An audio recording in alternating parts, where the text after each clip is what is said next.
have run these canyons for 6 million years.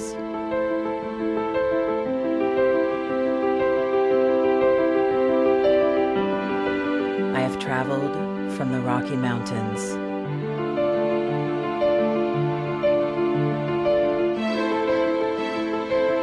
to the deserts, through scorching heat and freezing cold, from the land of the dinosaurs to fields of food.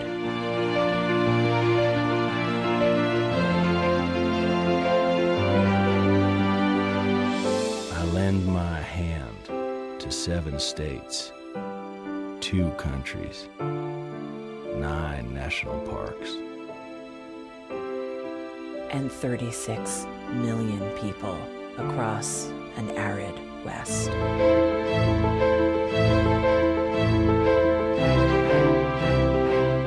am not the strongest or the largest, but I am the hardest working.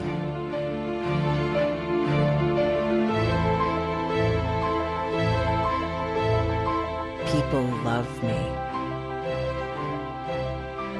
My playfulness, My beauty. my power,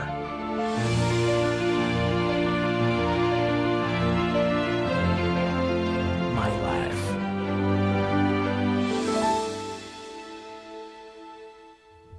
But I don't think I can offer any more.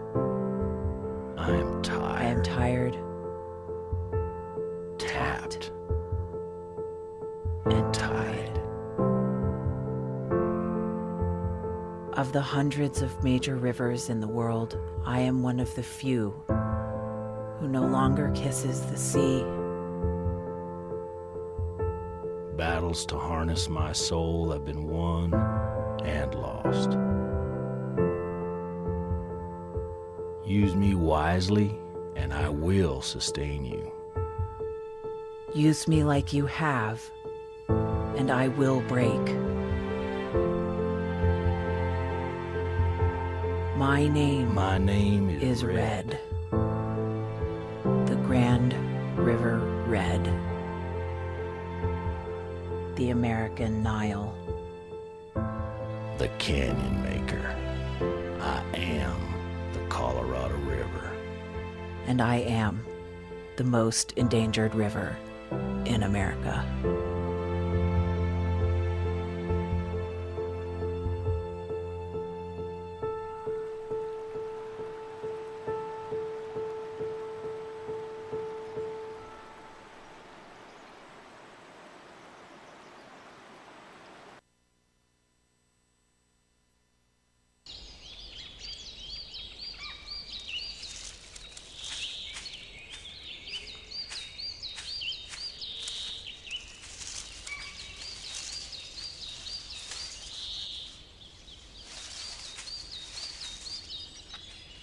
At Earth Justice, we defend the environment in the courtroom.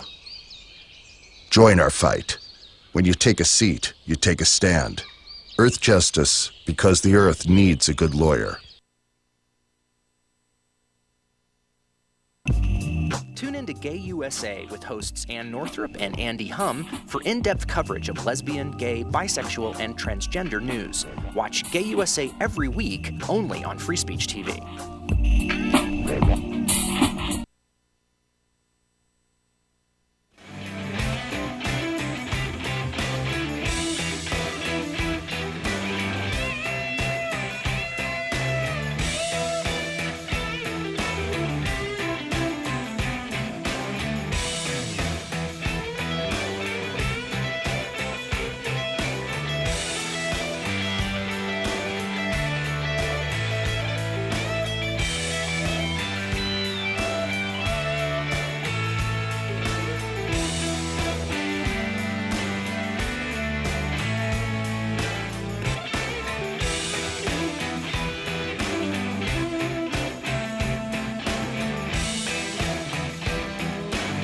Hey, what do you say, everybody? Great to see you on a Thursday, October 9. Here we are, the Bill Press Show, Coming to you live from Washington, D.C., our nation's capital, and our studio right here on Capitol Hill, just down the street from the United States Capitol building, where we've got our eye on events here in Washington, events around the country and around the globe. We'll tell you what's going on right here on Free Speech TV and worldwide on our video stream, TawkrTV, youtube.com/Tawker, T-A-W-K-R-TV. President Obama heading back on the campaign trail today for a two-day swing on the West Coast. He'll be in Los Angeles area today, overnight in L.A., and then up to San Francisco on Friday, all for campaign events. Fundraisers, not appearing with candidates because there are no Senate candidates on the ballot in California. Dianne Feinstein and Barbara Boxer, neither one of them up this year. Before leaving town yesterday, the president met with military leaders at the Pentagon for a review on 2 months later how the airstrikes in Iraq and Syria are going. Are they having any impact? The White House insists that they are. And yet yesterday, ISIS seized a very key town, Kobani, on the border with Turkey. And Turkey so far has refused to step in and help Kurdish forces prevent the seizure of that town. The president also had a conference call with local, state, and local leaders about Ebola. The White House announcing that starting on this Saturday, 5 U.S. airports are going to start additional screening for anybody arriving here from West Africa, the 3 nations impacted with the Ebola virus. We'll check in on Hong Kong today and see what's the latest on the protests there. And there is a move in the United States Senate to ban cigarette sales on all military bases. Lots to talk about, lots you're going to want to comment on, so get ready to give us a call at 866-55-PRESS. Send us your comments on Twitter at BP Show and on Facebook at facebook.com/BillPressShow. Thanks for joining us. Good to have you with us this Thursday. This is the Bill Press Show.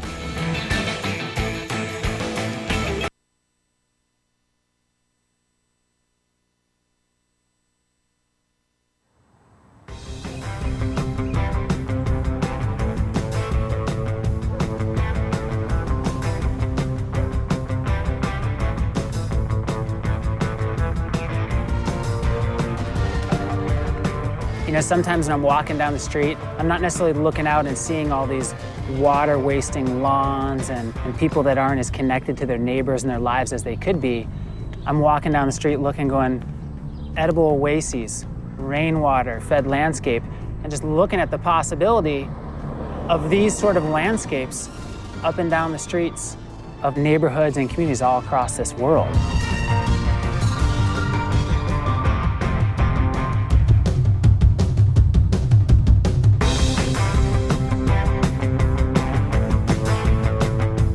Small actions do ripple and they add up and they have a cumulative impact.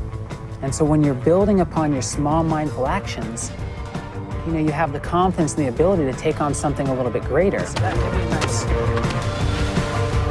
This, in the context of where we're at as a planet with climate change and these really big issues and people that are more disconnected and less skilled than ever, it becomes even more amazing and powerful how much of a solution this is to design these ecological gardens and to come together with shared vision and shared voice. There's never been a time where your choices have mattered more.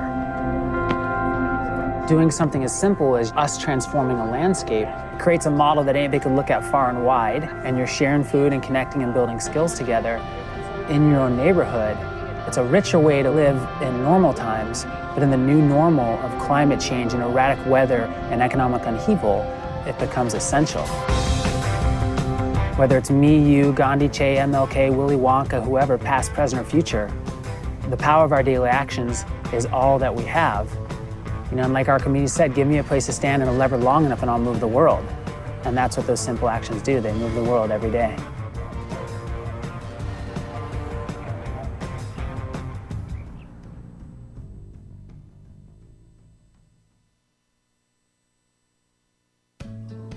You wouldn't let money just blow out of your house. So when your AC or heater is on, make sure the doors, windows, and fireplace flue are shut tight. If you're headed out, turn down the AC. Or lower the heat by 10 degrees.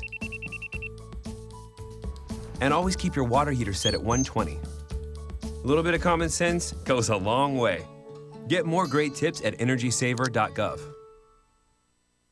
So, I'm kind of new here, but I've noticed a trend. My human does this funny thing where she goes around and gets all my toys, and then she hides them in that basket by the door. But it's always the same basket, and it's always in the same place. And then she acts so surprised when I find them, but, she's putting them in the same basket. Again. It's like, hello? That's where you put it last time. You were the worst at hide and go seek.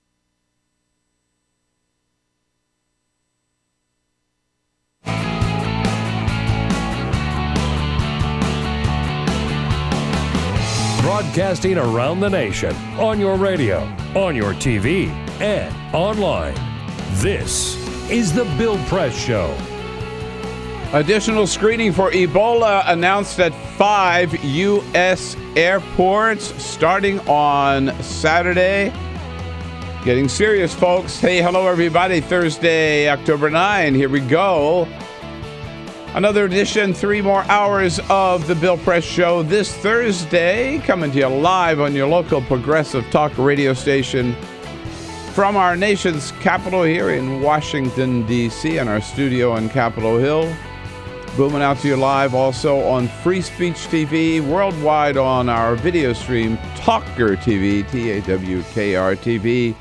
And for all of you not lucky enough to have a good progressive talk radio station or any at all where you live, don't forget, you can follow us on your electronic device by downloading either the iHeartRadio app or the TuneIn app, and you'll find us there all 3 hours every day. So lots of ways you can join us, and we are very grateful for your doing so.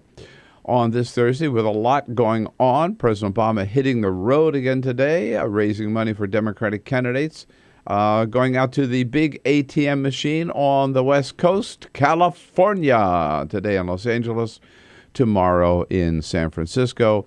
Yesterday, before leaving town, meeting at the Pentagon with military leaders about how those airstrikes are going in Iraq and Syria. It's been 2 months since we started airstrikes in Iraq.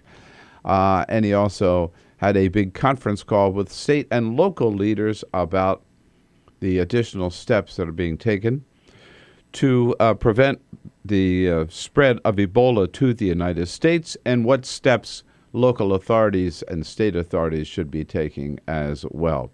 So lots going on, lots to talk about. That's why it's good to have you with us.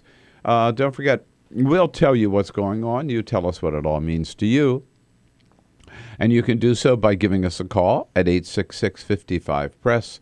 Send us your comments on Twitter at BP Show and on Facebook at facebook.com/Bill Press Show. Entire team here this morning, Peter Ogburn and Elisa Murphy. Hello, guys. Hey, hey. Hey, good morning. Everything good? Thursday. Here Thursday. We're rolling through it, man. You got it. Alicia Cruz not on the scene this morning. She's out today. We all do our best. And here we thought we were going to have a week with everybody here. Didn't I say that at you the beginning of the week? That. It looked like this was going to be the 1 week in a long time. Not so fast. So close. Not so fast. Well, everybody has tried the 4-day work week except Alicia's. Right. Up until this point. Up until this point. That's right. Did Cyprian make it in this morning? Cyprian's here. Let me see. Oh, yeah. Yeah, that's right. Cameras are on this morning, so Cyprian Balding is at the desk there on our video cam. And we've got lots of help coming up today. Olivier Knox will be joining us from Yahoo News as a friend of Bill. We're going to jump over to Hong Kong and find out, are those demonstrations over, and what did they produce? And we'll have reporters in from Politico, National Journal, and The Nation. All of that coming up. But first, this is the Full Court Press. Just a couple of other stories making news. Bill, what is your favorite burger? What restaurant serves your favorite burger? I think I've made that very, very clear. I thought so. It is Five Guys, and it's the little bacon cheeseburger. All right. Well, you are not alone. With French fries. You are not alone. YouGov just did a new poll of U.S. residents to find out who has the nation's favorite fast food burger. And number one, it's actually a tie. With In-N-Out? With Five Guys and Burger King. No way. Burger King. No. Yeah. 15% of Americans. No. Five Guys is far superior to Burger King. Miles better than Burger King. But one thing, they cook them, who has to order, basically. Who has the best fries? Well, I think also Five Guys fries, but McDonald's fries are pretty good. McDonald's. That's true. Overwhelmingly the nation's favorite French fry. 34% of Americans say that McDonald's has the best fry. Five Guys are decidedly better, though. They really are. I don't disagree with you. I think they are absolutely very, very good. Other notables on the list. The second favorite burger in America is Wendy's. In-N-Out Burger scoring very low. I think that a lot of this had to do with the fact that they're very limited, right? Like they're only in a very specific area. In-N-Out, only 9% of Americans preferring their burger and 5% preferring their fries. So there you go. If you're going to get a fast food burger, find a Five Guys. Find a Five Guys, right. Stay out of Wendy's. Duck Dynasty's Phil Robertson amazingly has put his foot in his mouth again. God. Yeah. He gave a sermon in West Monroe, Louisiana, and he was talking about safe sex. And he said, quote, "Biblically correct sex is always going to be safe. You're not going to get chlamydia, gonorrhea, syphilis, AIDS. If you're a man who marries a woman and you keep the sex between the two of you, you're never going to get a sexually transmitted disease." So, you learn a little bit of everything from Duck Dynasty, apparently. I'm glad they invited him in to give a sermon on a Sunday. Yeah, right. Yeah. And he has a medical degree, right? Yeah, right. Mm-hmm. So all the family-friendly sermon there. Right? Yeah, right. And Jay Leno is no longer the host of The Tonight Show, but he is going to stay within the NBC family. He is going to be hosting a new show for cable network CNBC, according to The Hollywood Reporter. Details are still coming in as to what exactly the show is going to look like, but they're saying that it's not going to be a late-night show. It's going to be a prime-time show on CNBC. And a car show. Car show. Oh, really? It's about cars. He's a big collector of cars. So, he's got a huge collection of cars. Yeah. Right. So it'll be interesting to see what they do with Jay Leno on CNBC of all places. Can't keep a good man down. Yeah, apparently there not. you are. Okay. Thank you, Peter. Yes, indeed. Hey, funny place to start today, but we like to bounce around and bring you up to date on all the news of the day. And here's a story that we caught yesterday that hasn't really made big headlines yet, but it is going to. I think this thing is going to explode. We wanted to talk to you about it first and get your take on it. And that is, there is a move in Congress, and there is a review underway in the Pentagon about the proposal to ban cigarette sales at all military bases and on ships, Navy ships, in an effort to curb high smoking rates in the military. Ban cigarette sales on all military bases worldwide and on all naval ships worldwide. What do you think about this? 866-55-PRESS. Now, I got to tell you, I am an anti-smoking crusader, okay? I was totally, for years, totally on the side of banning cigarette smoking in restaurants. We won. Banning smoking in bars. We won. Banning smoking in workplaces, office buildings. We won. Banning smoking in public places, stadiums, ballparks, movie theater, whatever, public parks. We won. I don't. There are even a lot of beaches now where you can't That's smoke. a good point. Yeah. And I've never been a smoker myself. I don't think it should be illegal, but I just don't want to have to be exposed to any secondhand smoke. And I basically don't like people. Don't like being around people who smoke. I should put it that way. Yeah. And so I'm there, man. Carol and I give money to the American Lung Association. So I've always been there, and there's no doubt about it and the tobacco executives lied, we know, in front of Congress about it, that cigarettes can kill you. They are bad news. Don't smoke. Hate to see young people smoke particularly. So I'm always there. So you would think that I might jump on this move to say, yeah, here's another thing we can do. We can ban cigarette sales at military bases. By the way, let me just add, I think it's great that CVS, and I saluted them a month or so ago when they said they were going to stop sale of all tobacco products in all of their pharmacies around the country, and I hope other pharmacies join. So you'd think that I'd be the first one to stand up and salute no cigarette sales at military bases and on Navy ships. I don't want to go there. I have to tell you, I have a real problem with that. I don't know about you, but I mean, here's the deal, right? With the military, we ask so much of them anyhow.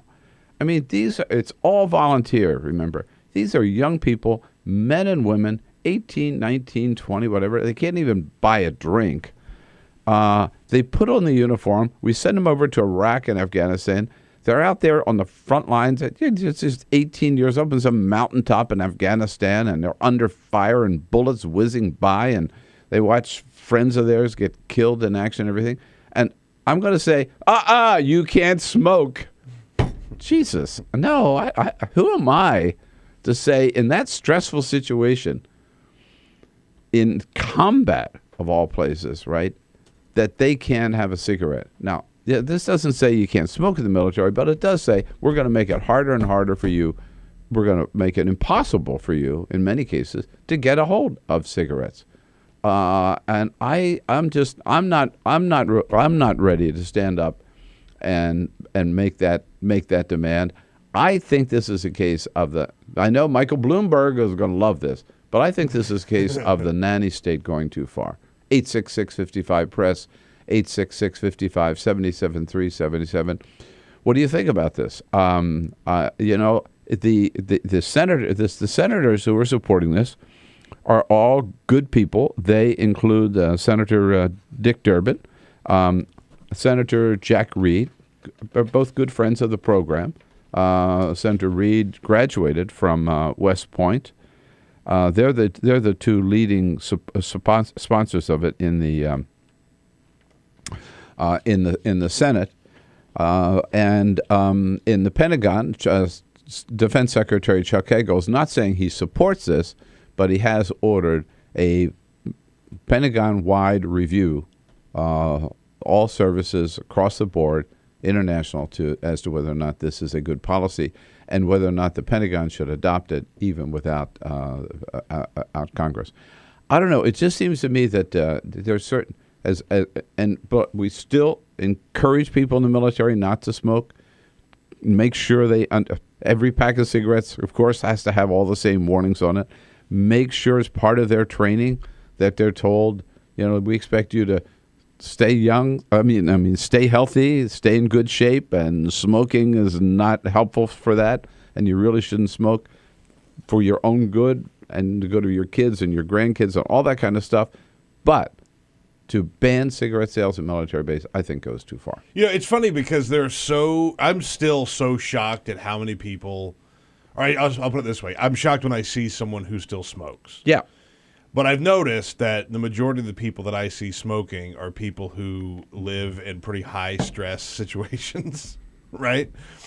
And I don't think that there's a higher stress. Talk show host producers. But I don't think there's a higher stress job than being a member of the military. I don't either. And this is a far cry from the reserve rations that the military gave to soldiers, which had cigarettes in them for years and years and years and years. And I think that you're right. There's something to be said about, if you're going to be at the peak of your physical fitness, you're going to be as healthy as you possibly can be, don't smoke cigarettes. Right. That is a hindrance to you and your physicality.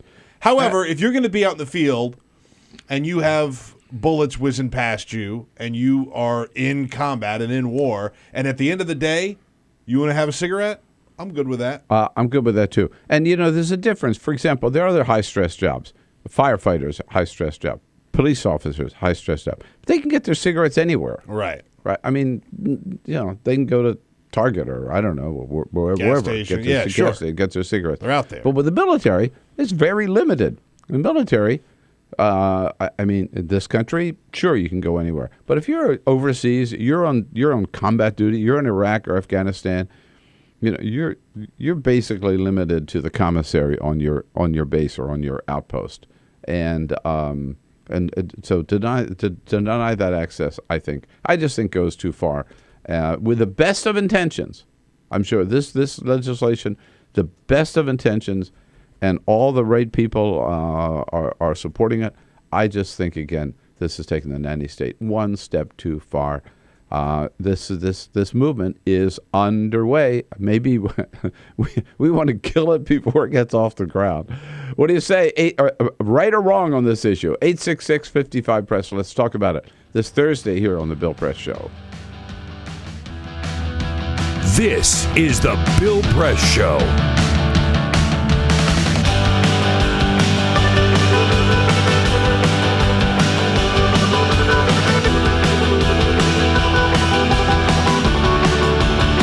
Got an IRA 401. Tune into Free Speech TV for Democracy Now!, a national, independent, award-winning news program bringing you people and perspectives rarely seen on corporate media. Grunt work. Love it, hate it, useful, not useful. Necessary. Our social entrepreneurs are people who have been on the front lines of social change. I've learned so much from talking with them. This is Cafe Impact, and I'm Jonathan Lewis. I will say that I think is a challenge for anyone, especially the new workforce as they come in, is the ability to accept grunt work with grace. The most boring, awful details are the most important elements of doing this work. From the way you save names in your Rolodex to the way you bank and you deposit checks. The truth is, this work isn't glamorous, it's rewarding. You don't go into this for the glamour, you go into it for the impact. And so it takes that determination to do the scut work to actually get anywhere. It can be really challenging in a first job for someone who's coming out of finishing school to have the enthusiasm that they do to make the type of social impact that they've dreamed of. And now they're here in this first job and all of a sudden they're shouldered with all this grunt work. And they don't understand and they don't get it and they're resentful. Talk more about the power of answering phones. Sure, I did that myself, took out the trash, cleaned offices when I had to, and it's all good. There's power in being a good team player and in being somebody who sometimes has to support other people's leadership before you get to have your own moment in the sun. Is it hard to wait? It is absolutely hard to wait, especially if you're an alpha female like I am. I think grunt work can help a new employee build trust internally and teach them the nuances of how an organization is run so that they can have a real good sense of what HR is doing, what finance is doing, what all the other departments are, and that actually makes them a better employee in the long run. So in my role on a daily basis, I literally can be looking at a new venture in software. We could be looking at a microfinance deal. I could be making coffee, taking out the trash, and riding a tractor on any given day. Have you found people who thought it was demeaning that they were given this job, work in the front office and make the coffee when they graduated with all A's from this great university? Yeah, people like that just don't last very long in our world. If your approach to life is that, you're so smart and you're such a fabulous entrepreneur that you can't understand why people aren't giving you opportunities, it's really hard to advance.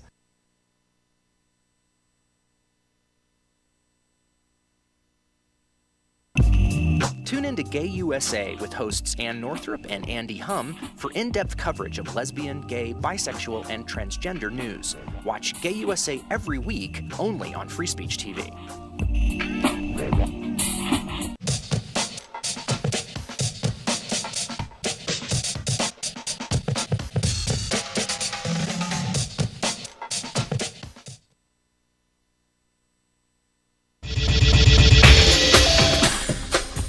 Tune into Free Speech TV for Democracy Now!, a national, independent, award-winning news program bringing you people and perspectives rarely seen on corporate media.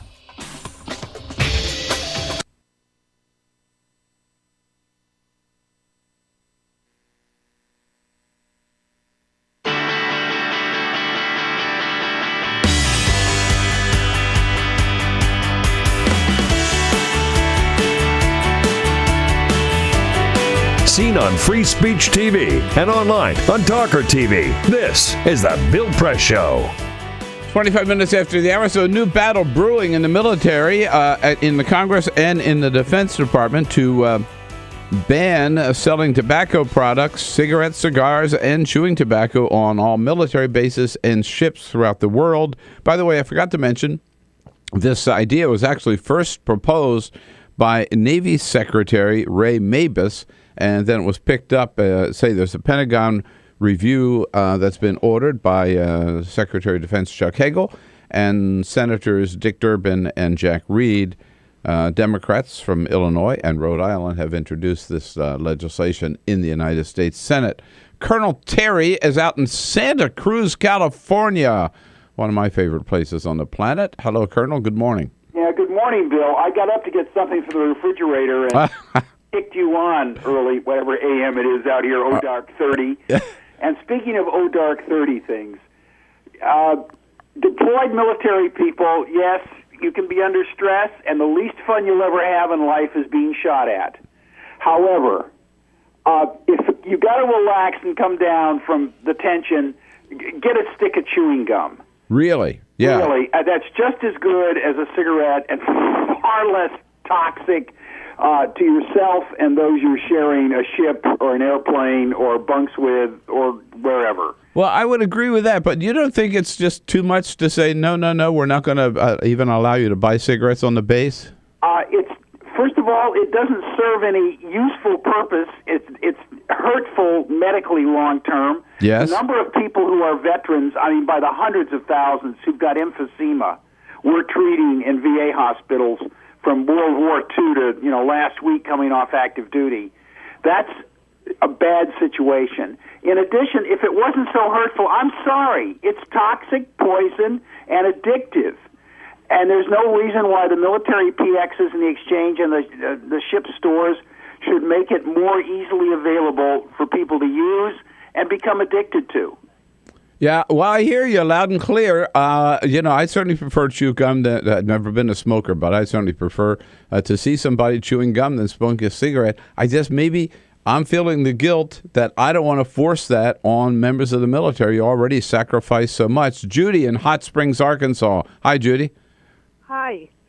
My sons were in the Navy, and I can guarantee you, when they were out on the middle of the ocean on the ship, they could not run to 7-Eleven and pick up a pack of cigarettes. My youngest doesn't smoke at all, but my oldest does, and I prefer he wouldn't, but I don't think it's our choice to say that because you're in the military, you can't buy something, particularly when they're isolated, like you said, on a hill in Afghanistan or something. Yeah, or like your son in the middle of the Navy on a ship. All right, Judy and the Colonel, you got two sides of that issue. Lots more calls coming up. Let's keep at it. This is the Bill Press Show. This is my computer. This is your computer. Let's go on the internet. Let's go. Click it. Yes. Okay. I cursor in between the R and the E. Pressing dot, I want you to just push the period. She's gonna love me all over again. That's it. Jamaica, here you go. Here we go. Good job. Thank you. Thank you. And I did it by myself. Feel smarter. So, I'm kind of new here, but I've noticed a trend. My human does this funny thing where she goes around and gets all my toys, and then she hides them in that basket by the door. But it's always the same basket, and it's always in the same place. And then she acts so surprised when I find them, but, she's putting them in the same basket. Again. It's like, hello? That's where you put it last time. You were the worst at hide and go seek.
So, same time next week?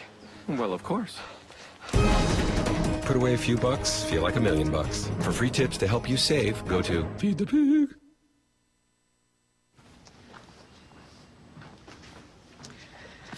All right. I know this isn't any fun to talk about, but we should. Okay. So who's going to do what? I'll pack the dead batteries. Great. I'll only put what I don't need into a duffel bag. Perfect. That's totally unhelpful. No problem. Meanwhile, I will try to comfort everyone by speaking in a calm voice. And I'll try to get the generator going without any gas. Oh, let's not forget the cell phones, which probably won't work. Right. And who is going to handle supplies? I can forget to do a list for us. Thanks, pal. Well, I think we couldn't be any less prepared. I'm proud of you guys. Talk to your kids about who to call, where to meet, what to pack. Visit ready.gov/kids for tips and information. Hey, thanks for stopping by. You know, I followed your character since the first episode. I'm a big fan. Big fan. Thank you. And listen, your storyline, it makes for incredible TV drama. Thing is, your drug use is very adult content. Too adult for the kids. So I'm gonna have to block you. Oh, man. Yeah. Well, have a good one. You're a nice lady.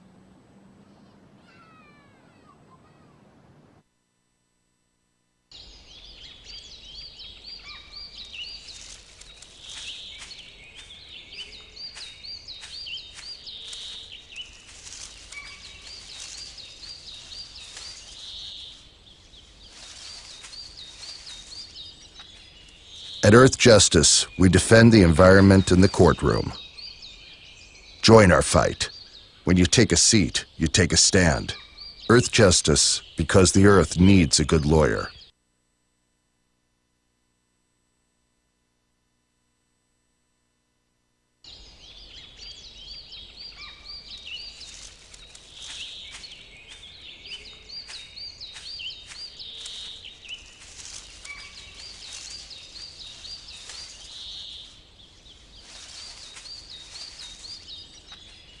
At Earth Justice, we defend the environment in the courtroom. Join our fight. When you take a seat, you take a stand. Earth Justice, because the Earth needs a good lawyer.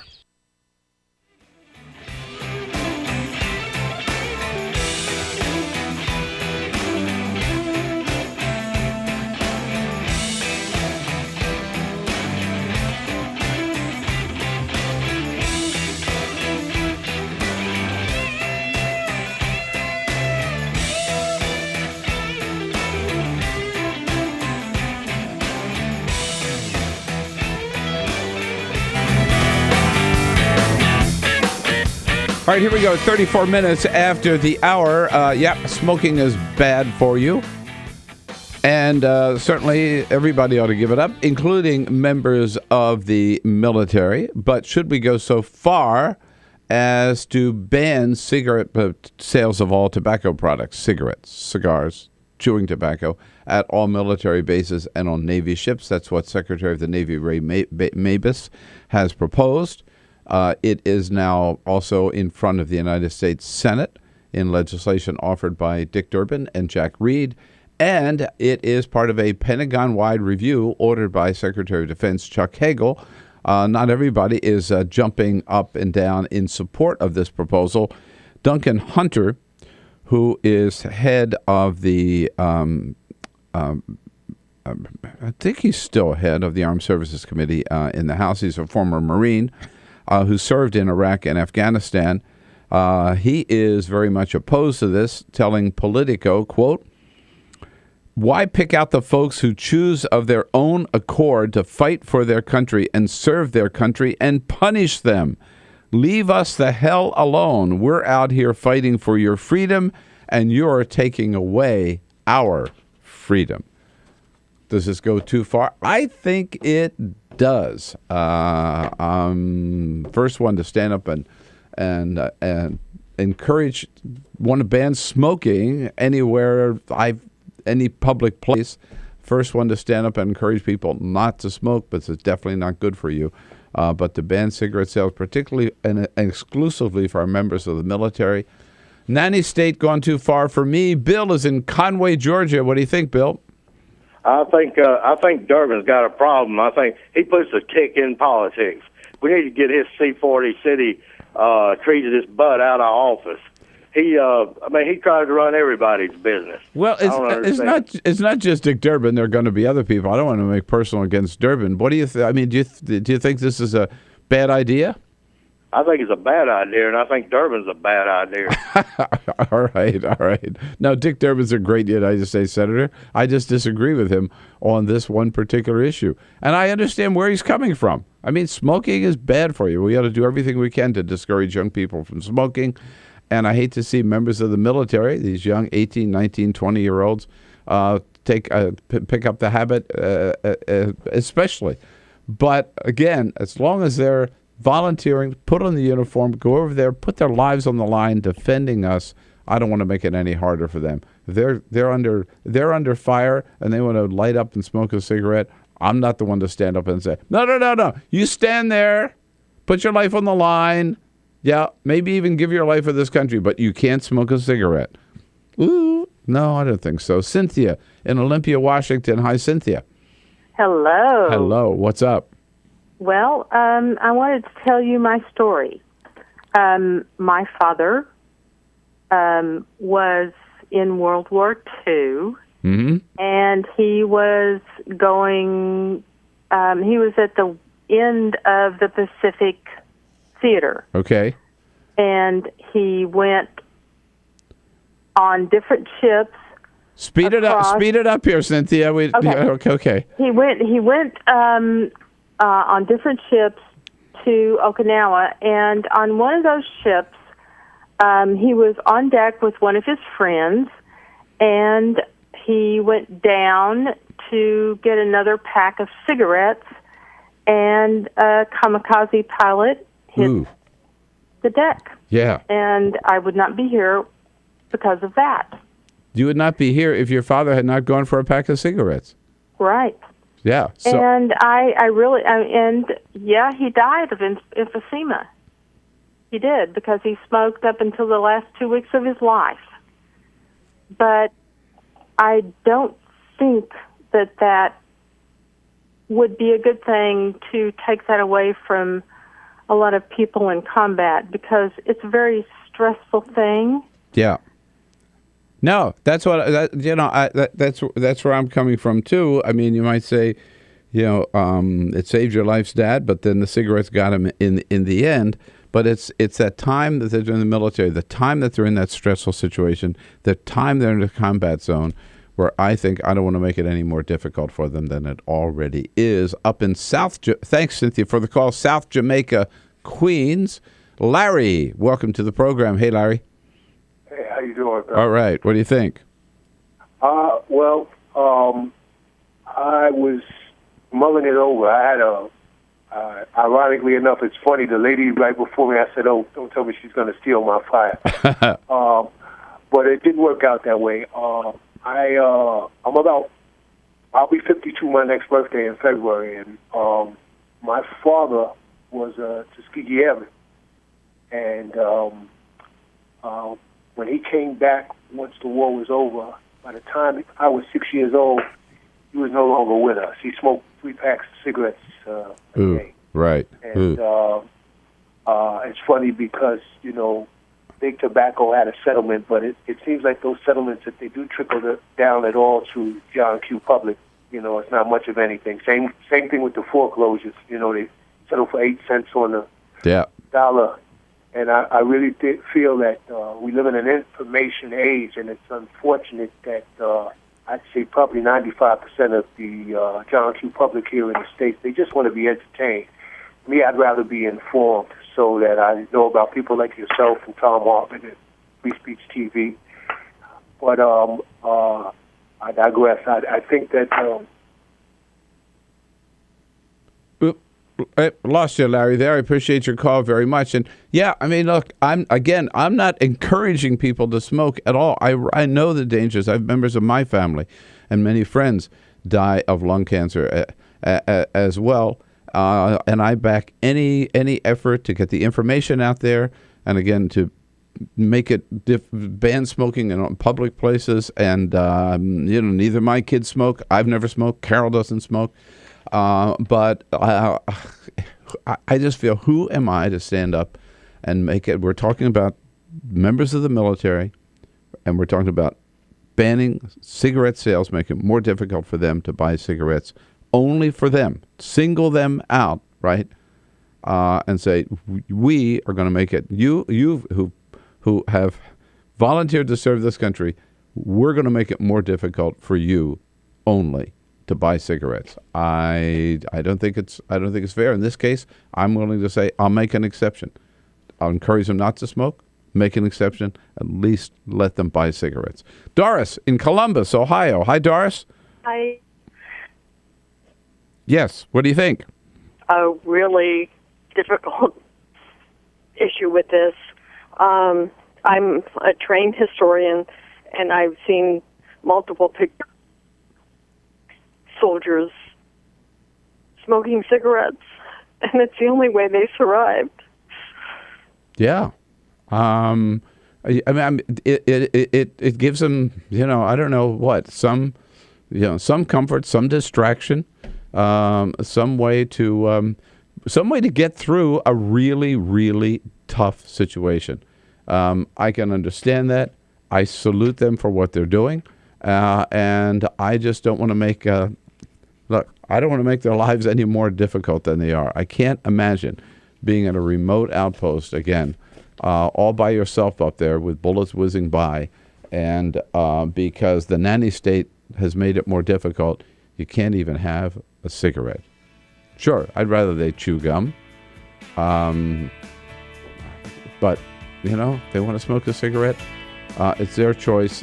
Someone, I guess it's Duncan Hunter said, they're fighting for our freedom. I don't want to take their freedom away. This is going to be a bigger and bigger issue. You wait till the Senate comes back and they start debating this issue, and you wait until Chuck Hagel finishes his review. And what if they recommend this for the entire Pentagon? It's going to be a big issue. That's why we wanted to get into it this morning, and we'll talk about it again here on the show. Appreciate all the calls. Going to take a quick break here because I want to check in with Daniel Denvir from The Nation about the situation up in Pennsylvania. Here we go. We'll be right back. This is the Bill Press Show.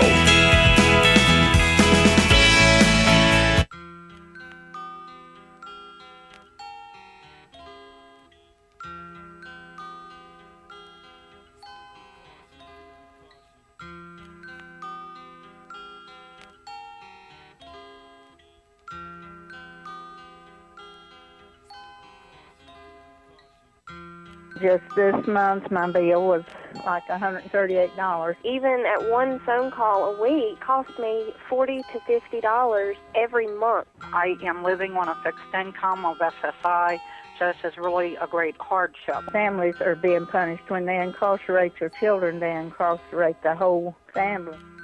In 2011, the Media Action Grassroots Network, Working Narratives, and Prison Legal News founded the Campaign for Prison Phone Justice, an effort to call on the FCC to address the cost of interstate phone calls.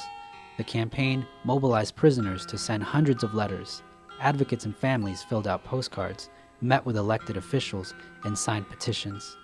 Partnerships were formed across the political spectrum and with groups in the criminal justice, civil rights, and public interest community.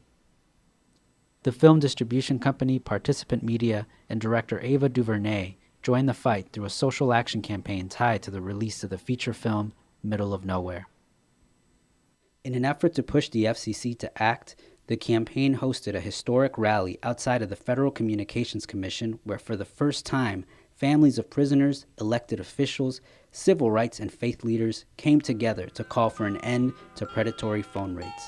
We're all all held captive when predatory phone companies gouge our families. My son has been incarcerated now for over 10 years, and my husband estimates that in the time we spent over $25,000 on prison phone calls. My hero's not yours, you probably arrested them. Your schools probably neglected them. They spawn thoughts, you probably infected them. Feed us what you feed us, you can lay us next to them. FBI call it major crimes. Babies making babies cry.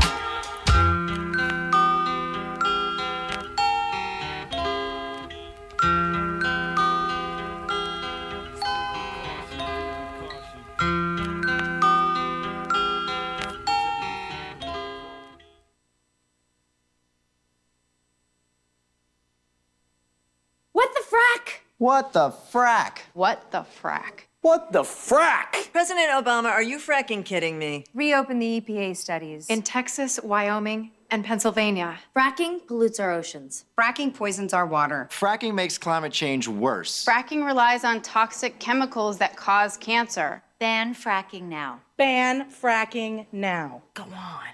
Ban it. Ban fracking now. Please.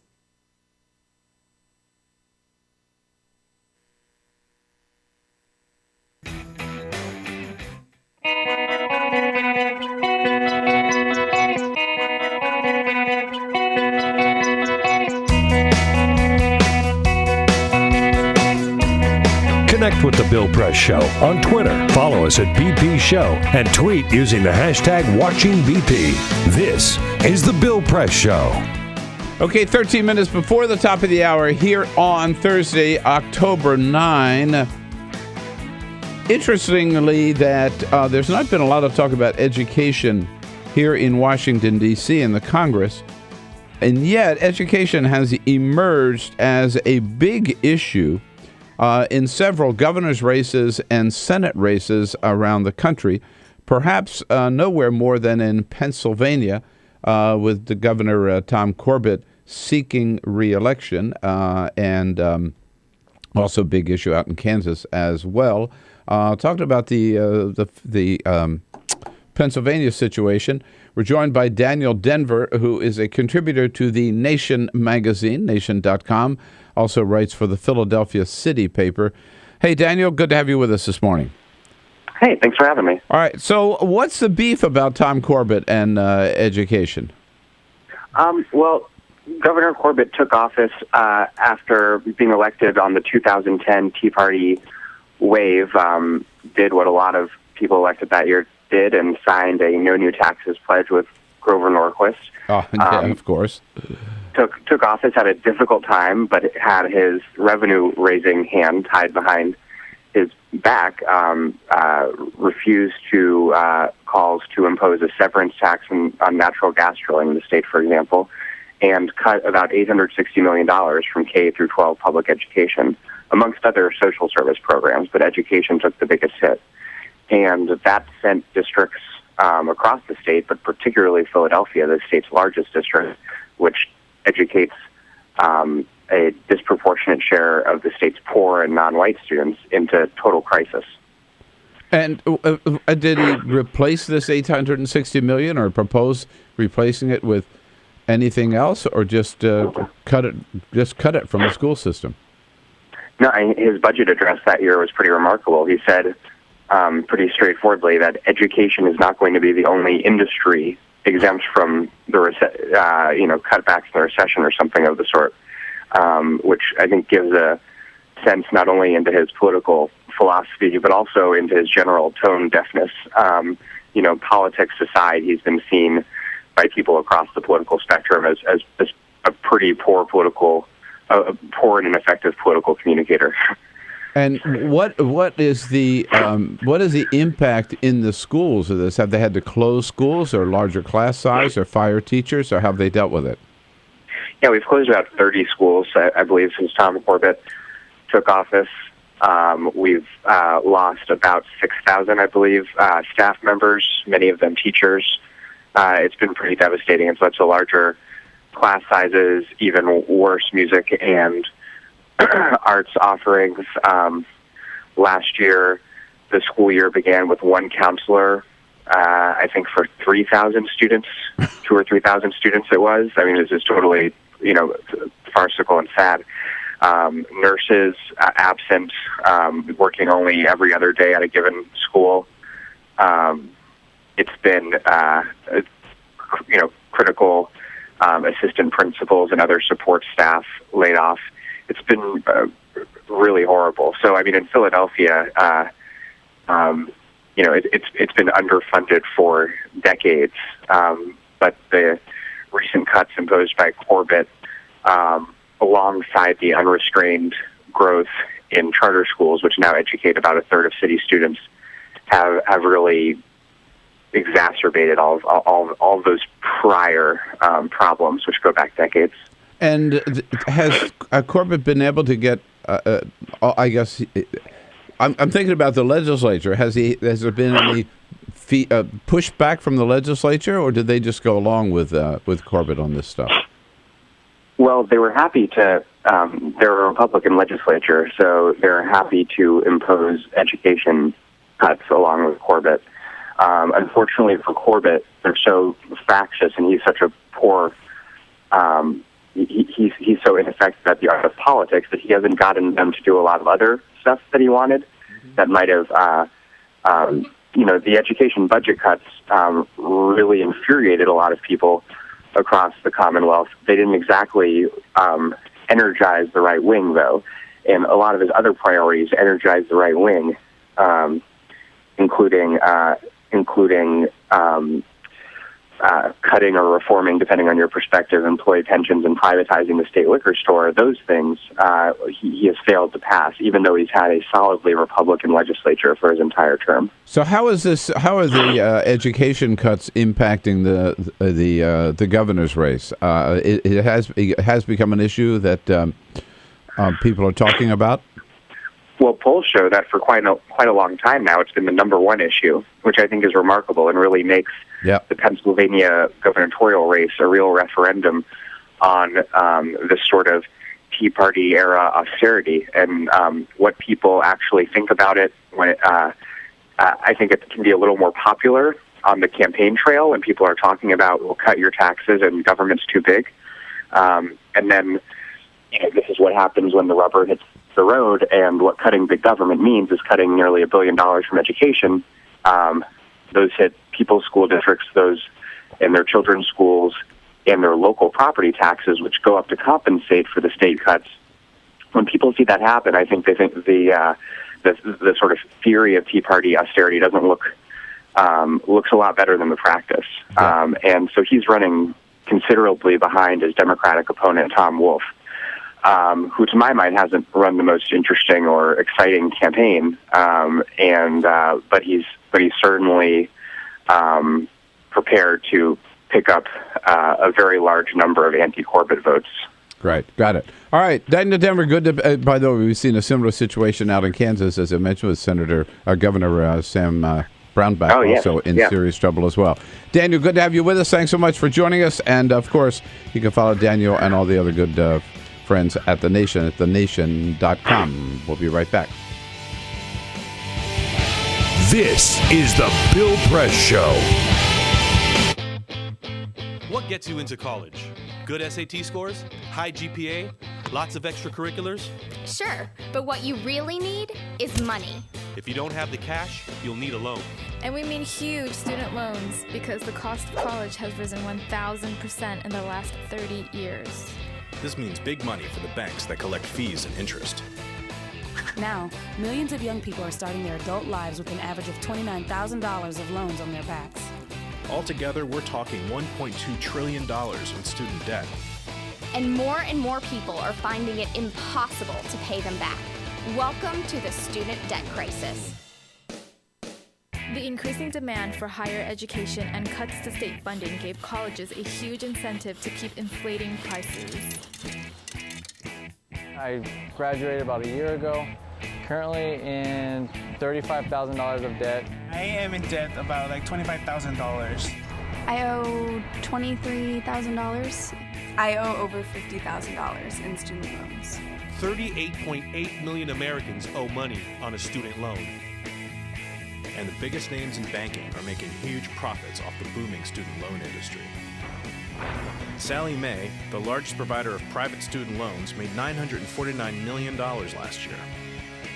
They only give you about 6 months to look for a job. You have to start paying back the loan. It's very pressuring, especially nowadays. It's very hard to find a job.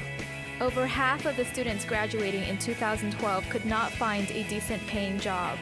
They either had low-wage jobs or unpaid internships or were unemployed altogether. So you can't make the payments. You start incurring late fees, which makes the loan even harder to pay off. And it stays with you for years, even decades. Right now, a third of the people who started repaying their loans are delinquent or in default. That's 13.7 million people, more than the populations of Chicago, New York, and San Francisco combined. Worse, it's not just the borrowers who are in trouble.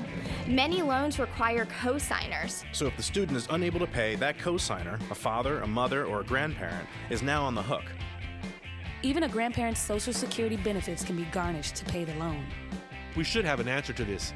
If you get really behind in your car payment or your credit cards, you can file for bankruptcy. But Congress has made it nearly impossible to discharge student loans through bankruptcy. Big institutions make big profits while students try to make ends meet under crushing debt. Is this how we want our education system to work? The whole point of going to college is to get the career you want, but lately that's been discouraged because no one can afford school. You get a job just to pay off your student loans. We need higher education, not higher debt. Sign up to end the student debt crisis at higherednotdebt.org.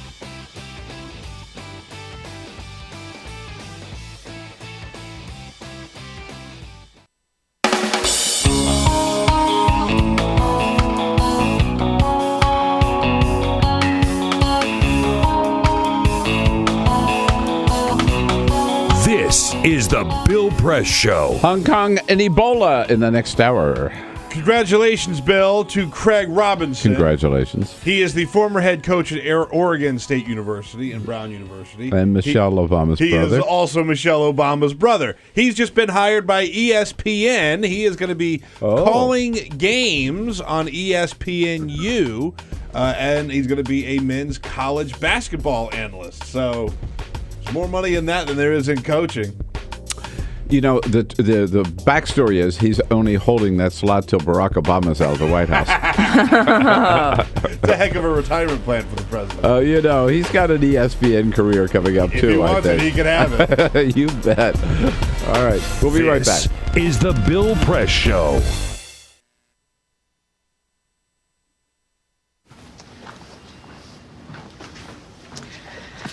All right. I know this isn't any fun to talk about, but we should. Okay, so who's going to do what? I'll pack the dead batteries. Great. I'll only put what I don't need into a duffel bag. Perfect. That's totally unhelpful. No problem. Meanwhile, I will try to comfort everyone by speaking in a calm voice. And I'll try to get the generator going without any gas. Oh, let's not forget the cell phones, which probably won't work. Right. And who is going to handle supplies? I can forget to do a list for us. Thanks, pal. Well, I think we couldn't be any less prepared. I'm proud of you guys. Talk to your kids about who to call, where to meet, what to pack. Visit ready.gov/kids for tips and information.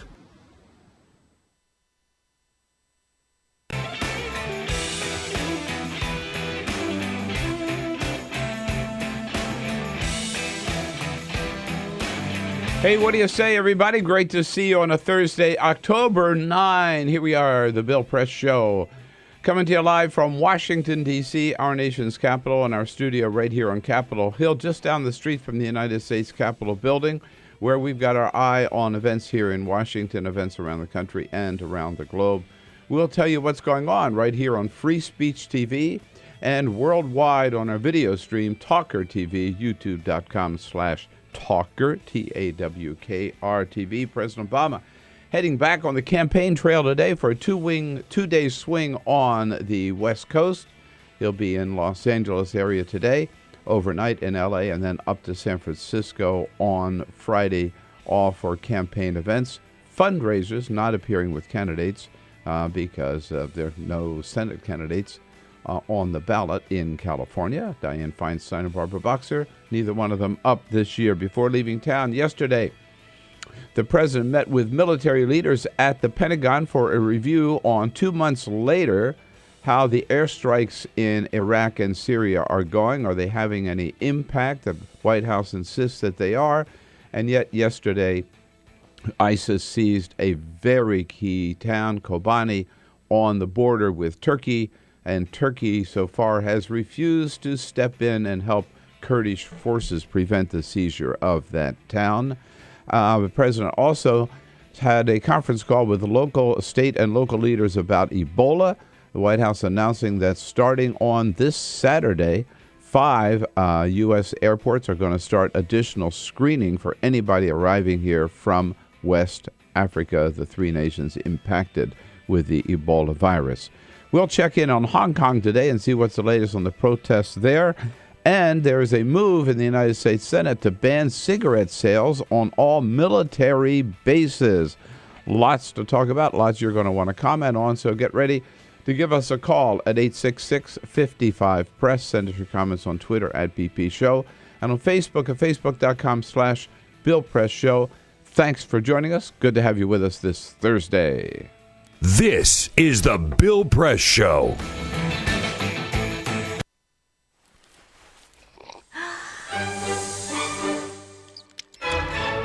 When I started learning about nutrition, about which, by the way, much less is known than you might think, I learned that what mattered most about one's health was not necessarily the nutrients, good or bad, that you were consuming or staying away from, or even the calorie counts. But what predicted a healthy diet more than anything else is the fact that it was being cooked by a human being and not a corporation. Corporations cook very differently than people do. They use vast amounts of salt, fat, and sugar, much more than you would ever use in your own cooking. And the reason they do that is those are 3 incredibly attractive and incredibly cheap ingredients. And when they're layered properly, as in a chip or pastries and forms of junk food, they're incredibly addictive. They really press our buttons. They activate our dopamine network, our cravings. And in fact, people in the industry, they don't talk about addiction in the food industry, even though they traffic in addiction. They talk about craveability. It's the same thing. And snackability is another term they use. It's a lovely word. And then the last point about corporate cooking that's important to understand is they cook different stuff than you do at home. What they're good at, in general, they don't cook that well, but things like chips, they cook incredibly well. And here's a classic food that if you make it yourself, if you've ever made French fries, you have to wash the potatoes, you have to peel the potatoes, you have to slice the potatoes, you have to fry them in a lot of oil, you have to spatter your entire stovetop, you have to clean up, and then you have this pot of oil you have to get rid of. I mean, it's really difficult, and it's a pain. They're wonderful, but it's a pain. And if you make them yourself, you'll only eat them every 6 weeks, 2 months, because it's too much work. But when you let corporations cook for you, it's so simple and so inexpensive, and they're really good, that you will have them twice a day, as many people in America do. So you see the kinds of foods you end up with are these labor-intensive foods and desserts. These special occasion foods become everyday foods when we let industry cook for us. Eat anything you want, just cook it yourself.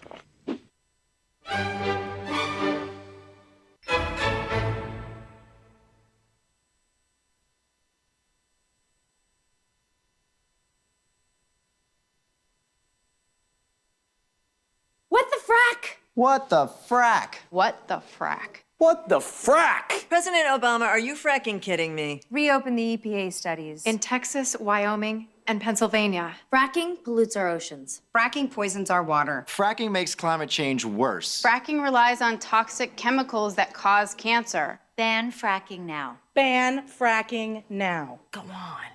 Ban it. Ban fracking now. Please.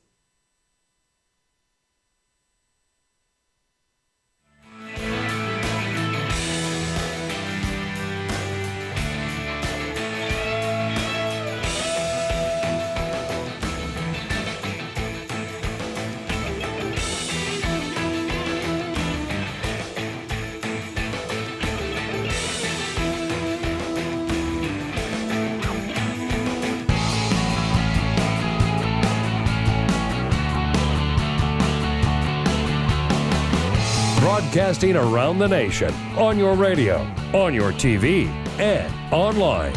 This is The Bill Press Show. Additional screening for Ebola starts on Saturday at 5 major U.S. airports, hoping to snare 94% of the population of people coming here from West Africa. An additional level of screening. Getting serious, folks. Hello, everybody. It is Thursday, October 9. Here we go, The Bill Press Show, coming to you live from Washington, D.C., our nation's capital.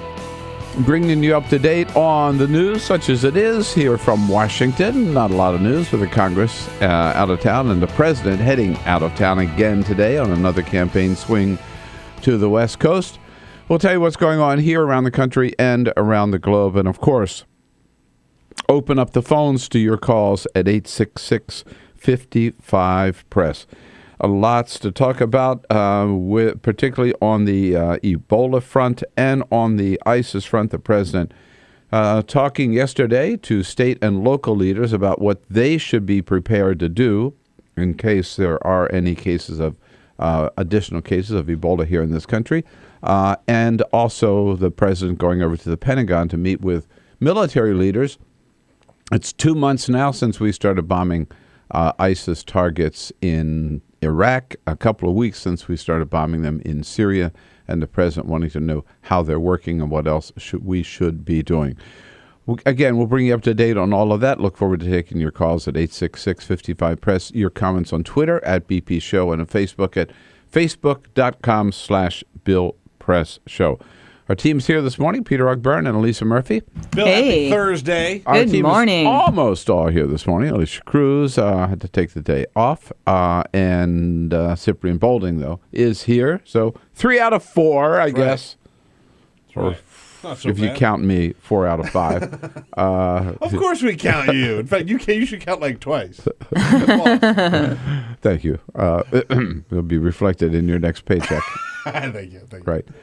And we have got lots of help coming up here. We're going to start off the hour by jumping over to Hong Kong, talking with Simon Denvir from the Washington Post about the latest on the very big and impressive protests there.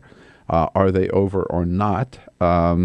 Olivier Knox from Yahoo News will be here in the next hour as a friend of Bill, and we'll be also checking more and finding out more about what the government plans to do on the Ebola front. But first, this is the Full Court Press. Just a couple of other stories making news. Bill, do you ever fly JetBlue? You know, I have, and I like them. They're very good. Yeah. They're very good. Well, they have announced that they're going to be upping their in-flight snack game. They are going to be offering some new things like coconut milk caramels, ready-to-drink lattes, mushroom tea, and they are going to be serving passengers a line of protein bars from Excel Foods. And the protein bars, the protein in them are going to come from crickets. Ew. It's a chocolate bar that has crickets in it, Mm-hmm. Okay. which are packed with protein, and it's a trend around the... No, thank you. Yeah. I'll just put my seat back. Yeah, right. And go to sleep. They're these, like, Those little are fighting chocolate bars, words. and they come in different fine, flavors. yeah, and the fine. protein comes Okay. Yeah. All right, good. Next. Mhm. Next.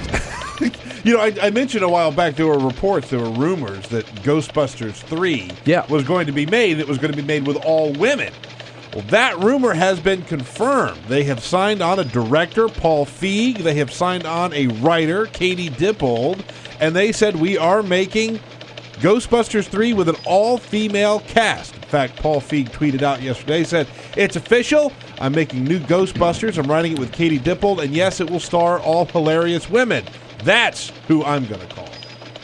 So, yeah, I think that'll be fun. I'm on board. Yeah, it's a good idea. I'm on board. And, you know, Chuck Todd has been hosting Meet the Press for about 1 month. He replaced David Gregory. But yesterday, New York Magazine reported that Chuck Todd was not NBC's first choice to replace David Gregory. Their first choice was, in fact, Jon Stewart from The Daily Show. Amazing. NBC News sat down with Stewart. They went back and forth, had some negotiations. They said that they saw that when Stewart went off to go direct his own movie, they thought he might be a little restless with The Daily Show and looking for something new. So they tried to capitalize on that. It did not work out. One source confirms it with New York Magazine that works there at NBC News. Stewart's agent or a spokesperson declined to comment. Boy, think about what Meet the Press would have been like on a Sunday morning. That would have been a revolutionary change. That would have been so fun to wake up to. Because Stewart, I mean, he might abandon some of his hijinks from the Daily Show, but not all of them. It would have been a distinctly different show. And a radical change, which might very well have worked. They do some ripping commentary on there. I mean, they do some goofy stuff. Yeah, obviously, no, but their commentary is amazing, and he's a phenomenal interviewer. He is. I mean, he will really hit you with a haymaker. He knows his stuff, too. Yeah, he does. Right. He does. I tell you what, it's been a long time since I've set my schedule around the Sunday morning talk shows. If he was on, I'd be there every week. Exactly. Every week. I would, too, and poor Chuck Todd. What do you think about it? Everybody knows now that he was the runner-up. The runner-up. to Jon Stewart. All right, Peter, thank you. 12 minutes after the hour. Yes, indeed, for a week or so, they captured the attention of the entire world. Protesters out en masse, tens of thousands of them in the streets of Hong Kong. Simon Denvir is the China bureau chief for Washington Post, who's been all over the story, joins us on our news line this morning. Hey, Simon, good to talk to you again. Hey, Bill. Nice to be back. Thank you. So are the protests, I can't tell, are they over now? No, definitely not. The numbers have thinned out a lot. We're down to sort of a few hundred people coming at night at 2 or 3 protest sites in the city. But you know, I've just come back from the protest site. The student leaders, together with the original organizers of the Occupy Central movement, were there, and they were speaking to the press, and they were saying, we're going to continue with this. It's up to the government to come up with a proposal, to come up with a plan, to come up with a response to our demands. And until the government comes up with anything, we can't call people off the streets. We have nothing to offer the people who are still turning up. So they're holding talks with the government tomorrow. They've called people to come to the protest site tomorrow to show support for them while they're in the talks. And they've promised other acts of civil disobedience in the weeks ahead if the government doesn't play ball. And it very much looks as though government is not going to play ball. So, yeah, this story is far from over. And meanwhile, the streets that they've barricaded are still barricaded, correct? They are still barricaded, absolutely. And there is some frustration among the ordinary people of Hong Kong that their lives are being disrupted. Effectively the government strategy is I think, just to wait and see and let public opinion turn against the students.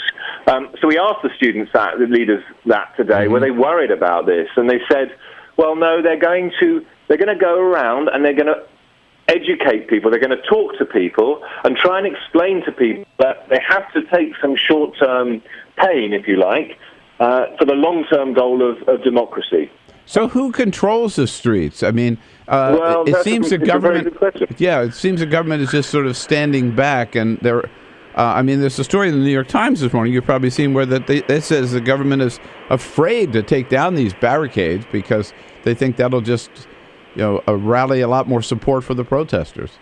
Right. I mean, that's it's definitely true that when the government used tear gas, that's what gave the movement its energy, and that's what brought people out. I mean, if the government hadn't been so heavy-handed, this thing probably wouldn't be a tenth of what it was. So, yes, they are reluctant to use force or even the merest hint of force.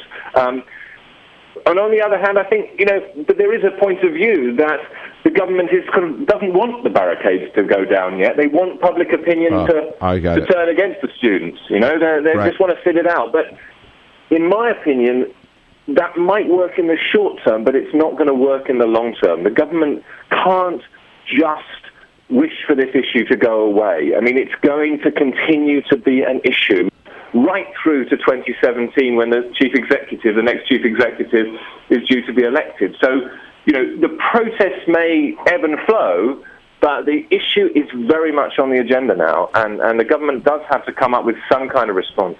And the demand essentially is, right, that they should be able to elect the next chief executive from candidates who present themselves and not from hand-picked candidates from the central government in Beijing. Is that right?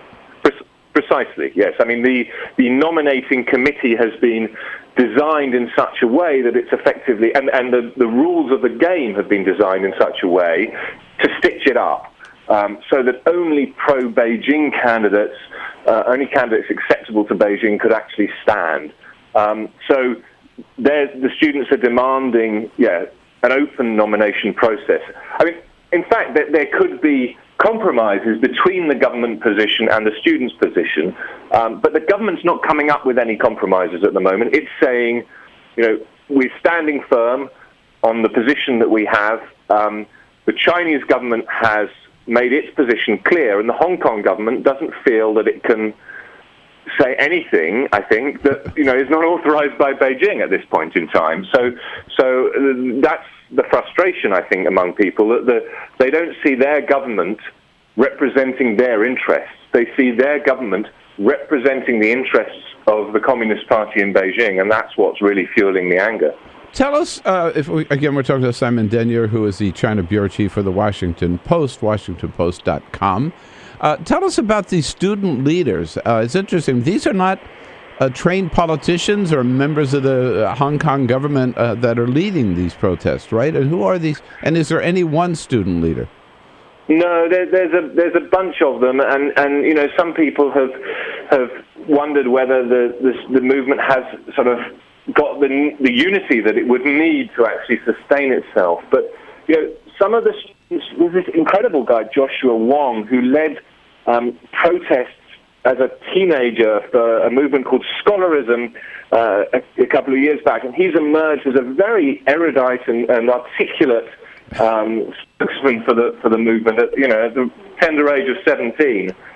There's a few other characters from the Hong Kong Federation of Students, the student leaders there, but there's also the people who the academics, two academics who had the original idea of occupying Central, Benny Tai and Kin Man Chan. They're also they've ceded the limelight to the students, but they're still there in the background. They're there today, and they're still there in the background advising the students. So it's not a movement which is led by any one person, and it's not clear that the students could just turn these protests off, even if they wanted to. That's the issue. And I think, certainly if the government doesn't come up with anything, the students can't turn the protests off because people, this hardcore of people are going to stay there. But now, what do you think the chances are that the central government is going to say, okay, look, we made a deal with Hong Kong, we'll stick with that deal, and rather than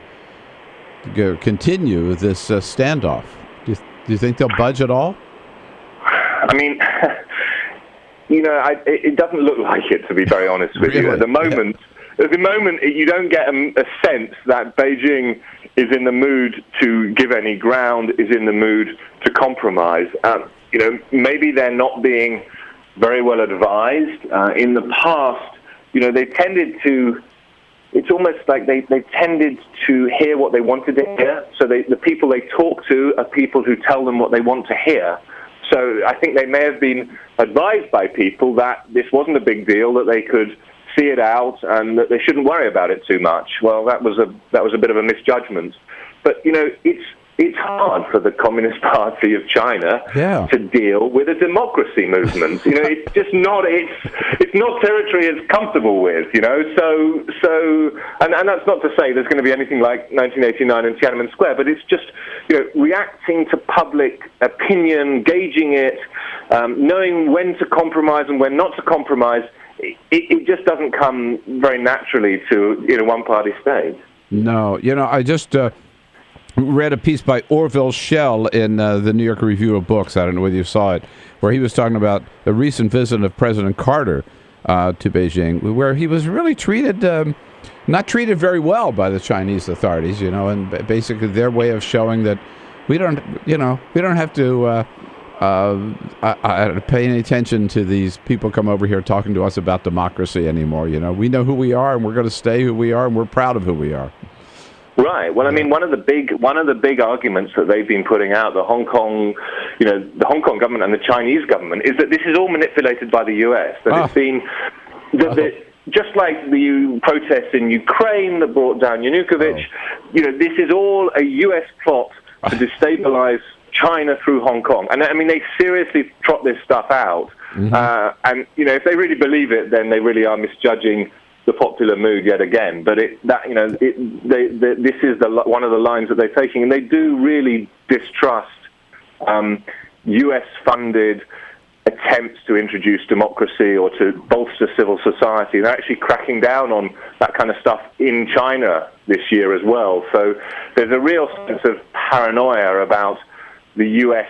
using money and influence to sort of, to infiltrate China and promote democracy. Right, yeah, as if we were that organized. Simon, hey, it's so good to touch base with you again. I really appreciate your time, Simon, and all of your good work over there. Thank you so much. Thank you. Always a pleasure to talk to you, Bill. Thank you. Simon Denvir with the Washington Post in Hong Kong on the latest. Very, very interesting stuff. This is the Bill Press Show.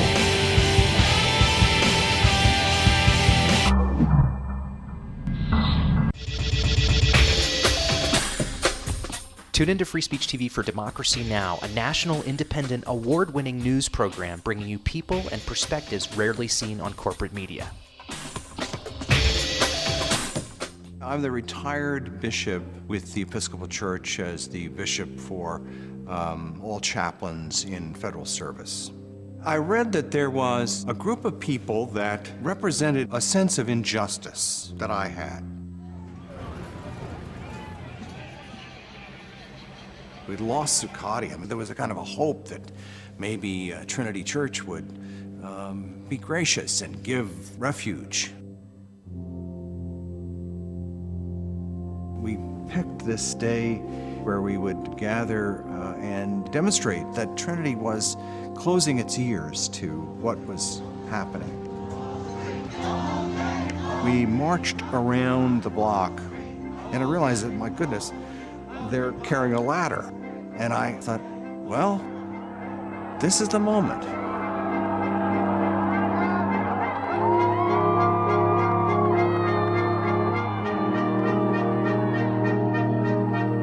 You could feel a spiritual presence. You could feel a certain something.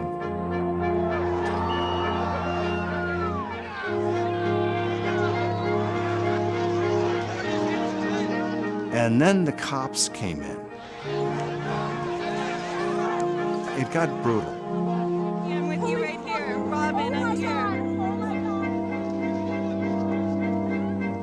The church needed, in this moment in history, to stand alongside of these protesters. The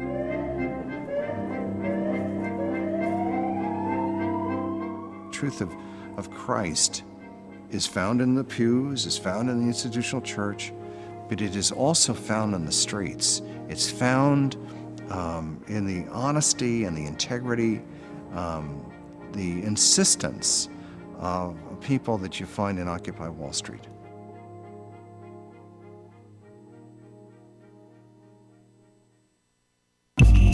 Tune in to Gay USA with hosts Ann Northrup and Andy Hum for in-depth coverage of lesbian, gay, bisexual, and transgender news. Watch Gay USA every week, only on Free Speech TV. Two anti-government, self-described revolutionaries have shot up a pizza restaurant as well as a Walmart in Las Vegas. The internationally syndicated political series, The David Pakman Show, provides progressive talk, analysis, and interviews with the nation's youngest radio and television host, David Pakman. Find out more and catch up on all the latest episodes by visiting our website at freespeech.org.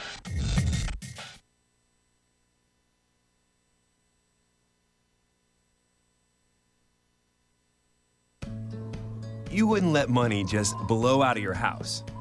So when your AC or heater is on, make sure the doors, windows, and fireplace flue are shut tight. If you're headed out, turn down the AC or lower the heat by 10 degrees. And always keep your water heater set at 120. A little bit of common sense goes a long way. Get more great tips at energysaver.gov.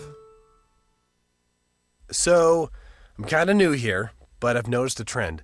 My human does this funny thing where she goes around and gets all my toys, and then she hides them in that basket by the door.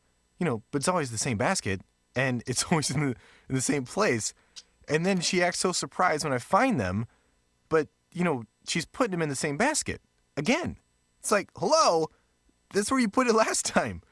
You were the worst at hide and go seek.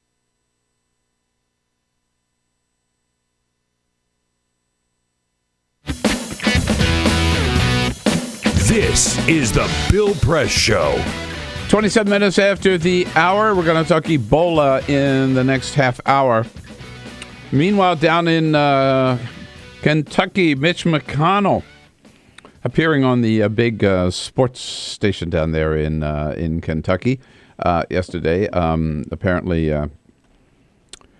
Allison Grimes had appeared on the show before with Matt Jones. Mm-hmm. And McConnell demanded to go on, and one of the first questions he got was about, just helping ordinary Kentuckians. How about raising the minimum wage? I have supported in the past increasing the minimum wage when I thought it would be good for the economy and when there were breaks for the businesses who would lose employees included in it. But I can't think of anything worse to do right now in this jobless recovery. Oh, yeah, right. Uh-huh. Mm-hmm. It's a little heavy talk for sports radio, right? Yeah, a little heavy talk for sports radio. Let's keep people down there at $7.25 an hour, right? Because what was it we learned last week? When they're in Washington, members of Congress make about $680 an hour. Who wants to hear that? Who wants to hear that kind of talk, right? You cannot defend making people who work a full job, 5 days a week, 8 hours a day, plus, and forcing them to live in poverty, which is what you do when you force them to live on the minimum wage. All right, Mitch McConnell, come on, Allison Grimes, you got to win that race for all of us. And when we come back, let's find out the latest on Ebola. This is the Bill Press Show.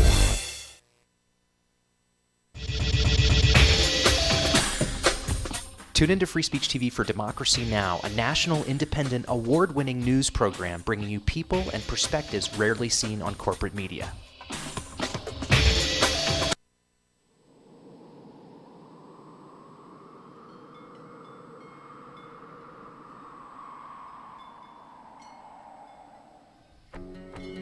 I probably would make a time machine. I would make medicine for the sick. I'd probably invent something new. If I could have an extra 5 years to live. You said 5, right? 5 years. It's a long time. I would try to fix everything I did bad. I would bring my uncle back because I miss him very much. I would get more hamsters. I would probably want to go looking for dark matter. I think I'd go looking for aliens. If I could live an extra 5 years. I was thinking about making like a helicopter, like a wooden helicopter, but I don't have any wood. I want to go check out the moon sometime. I'd probably teach my sister not to hate tuna. I would try and invent a machine that lets you run at light speed. If I had 5 more extra years to live, I would be the boss of all the chipmunks. Eu cantaria na frente de 1 milhão de pessoas. I don't really know. I think I'd do anything. Why are you asking me that?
same time next week? Well, of course. Put away a few bucks, feel like $1 million. For free tips to help you save, go to Feed the Pig.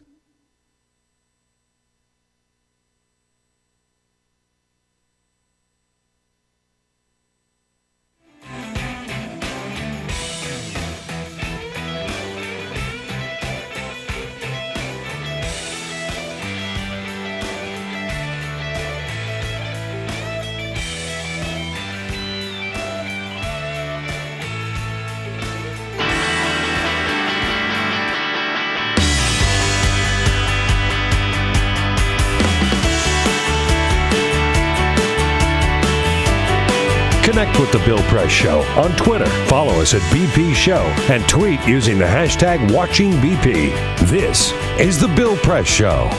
Yes, indeed. 33 minutes after the hour now. Thursday, October 9, The Bill Press Show. We are brought to you today, coming to you live from Washington, D.C., our nation's capital, and our studio on Capitol Hill, and brought to you today by the United Steelworkers and their international president, the one and only, colorful, articulate Leo Gerard, a real fighter for working men and women in this family, heading up the USW, North America's largest industrial union, representing over 1.2 million active and retired members. Check out their website to find out more about their good work at usw.org.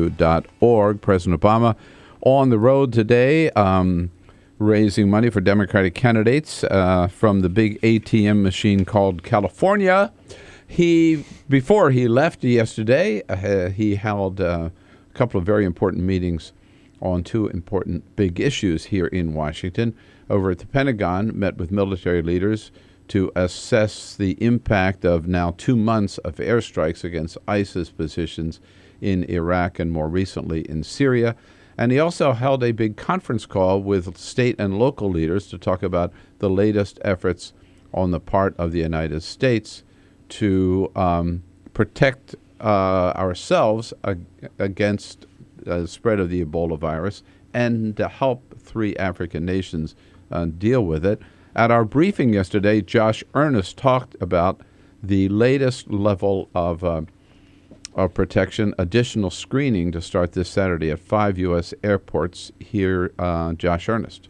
These 5 airports, as you may know, are the destination of 94% of individuals who travel to the United States from the 3 countries that are currently affected by Ebola right now. And we ask, of course, how many people are we talking about, Josh? We're talking about, on average, of about 150 people total at those 5 airports. 150 people total a day. So is this enough? Is this all we're going to see? Is this on top of what's already going on? Sophie Novack is a healthcare reporter for the National Journal. She's been covering this story from day one, and she joins us in studio this morning. Hi, Sophie. Hi, thanks for having me. Nice to see you. Which 5 airports? This is, so JFK in New York will start those additional screenings this Saturday, and the other 4, which are Chicago, Atlanta, Washington, Dulles, and Newark, will begin those screenings next week. Next week, yes. Right? What's it going to amount to? What are they going to? So you show up. So first of all, these are people who have come here from one of the 3 countries, right? That's right, from Liberia, Sierra Leone, or Guinea. How do we know that they've come from there? I mean, there are no direct flights. They're not getting off a flight from Monrovia, right? I mean, they have to come. They're coming through Paris or London or Amsterdam or Munich or whatever. How do we know? Right. So there's coordination with those other countries through the CDC as well. This focus is what's happening once they actually arrive in the U.S. So they're saying that we'll continue maintaining the screenings that are going when those individuals are actually leaving West Africa and kind of follow where they're going. And then these additional screenings are actually just what's happening once they already arrive. Once they arrive here. That's right. Okay. About 150 total a day at all 5 airports. So it's not a big workload, but it's going to require extra resources. And let's say I'm coming from West Africa. I've already been screened at that end, which means what? Essentially, They it take your means temperature, or it they- means asking questions about kind of history, whether the individual has been in contact with a patient who had Ebola, questions like that, as well as kind of observing them for potential early symptoms of the virus, which would be, a high fever. So that's been going on in the West African countries, and that will continue going on. Those kinds of measures have also actually already been going on in the United States as well. What these additional screenings are is that they're now going to begin taking the temperature of every individual who comes into the U.S., and that's actually never been done before. Right. So you'll be pulled aside, ask more questions, and then they'll take your temperature and. That's right. And anyone that is exhibiting any signs or symptoms, anyone that shows a high fever, will then be kind of taken aside, and additional screening measures will be taken. Mm-hmm. Well, what are some of the signs and symptoms, by the way? I mean, I know that's probably a question, or a lot of people already know that, but I don't necessarily know what we should be looking for. Yeah, well, what's tricky about it actually is a lot of the early symptoms are pretty characteristic of a number of other diseases, like the flu or like malaria, which is very prevalent in these countries. So those would be, high fever, fatigue, things like that. It's once the disease progresses further that those symptoms get very, very bad, and that's bleeding, things like that. Now, I was going to ask you about that because there are going to be a lot of false positives, right. I guess, right? People are Right. going to say, no, I just have a cold, right? Right, and that's kind of what the tricky thing is about any of this kind of screening is first the fact that there could be those false positives. So, for example, since the screenings began in the West African nations, they have screened about 36,000 individuals. They've only actually stopped 77 from getting on flights, and none of those individuals ended up having Ebola. Most of them actually had malaria. So that's kind of one tricky aspect of it, is that it will hold up individuals who don't actually have the disease. And then on the flip side, the incubation period of Ebola is 21 days. So measures like this don't actually stop individuals who have not yet started showing those symptoms. Including the guy who just died yesterday in Dallas. When he arrived, he was not showing any signs. That's correct. Yeah, right? That's correct. He actually didn't start having a fever until 4 or 5 days afterwards. So even these more advanced screening measures actually would not likely have caught him at the airport. He probably would have been able to get through. What do we know about the nurse in Spain? How did she contract the disease? She contracted it while treating a priest who actually became infected in Sierra Leone, and he was flown back to Madrid for treatment.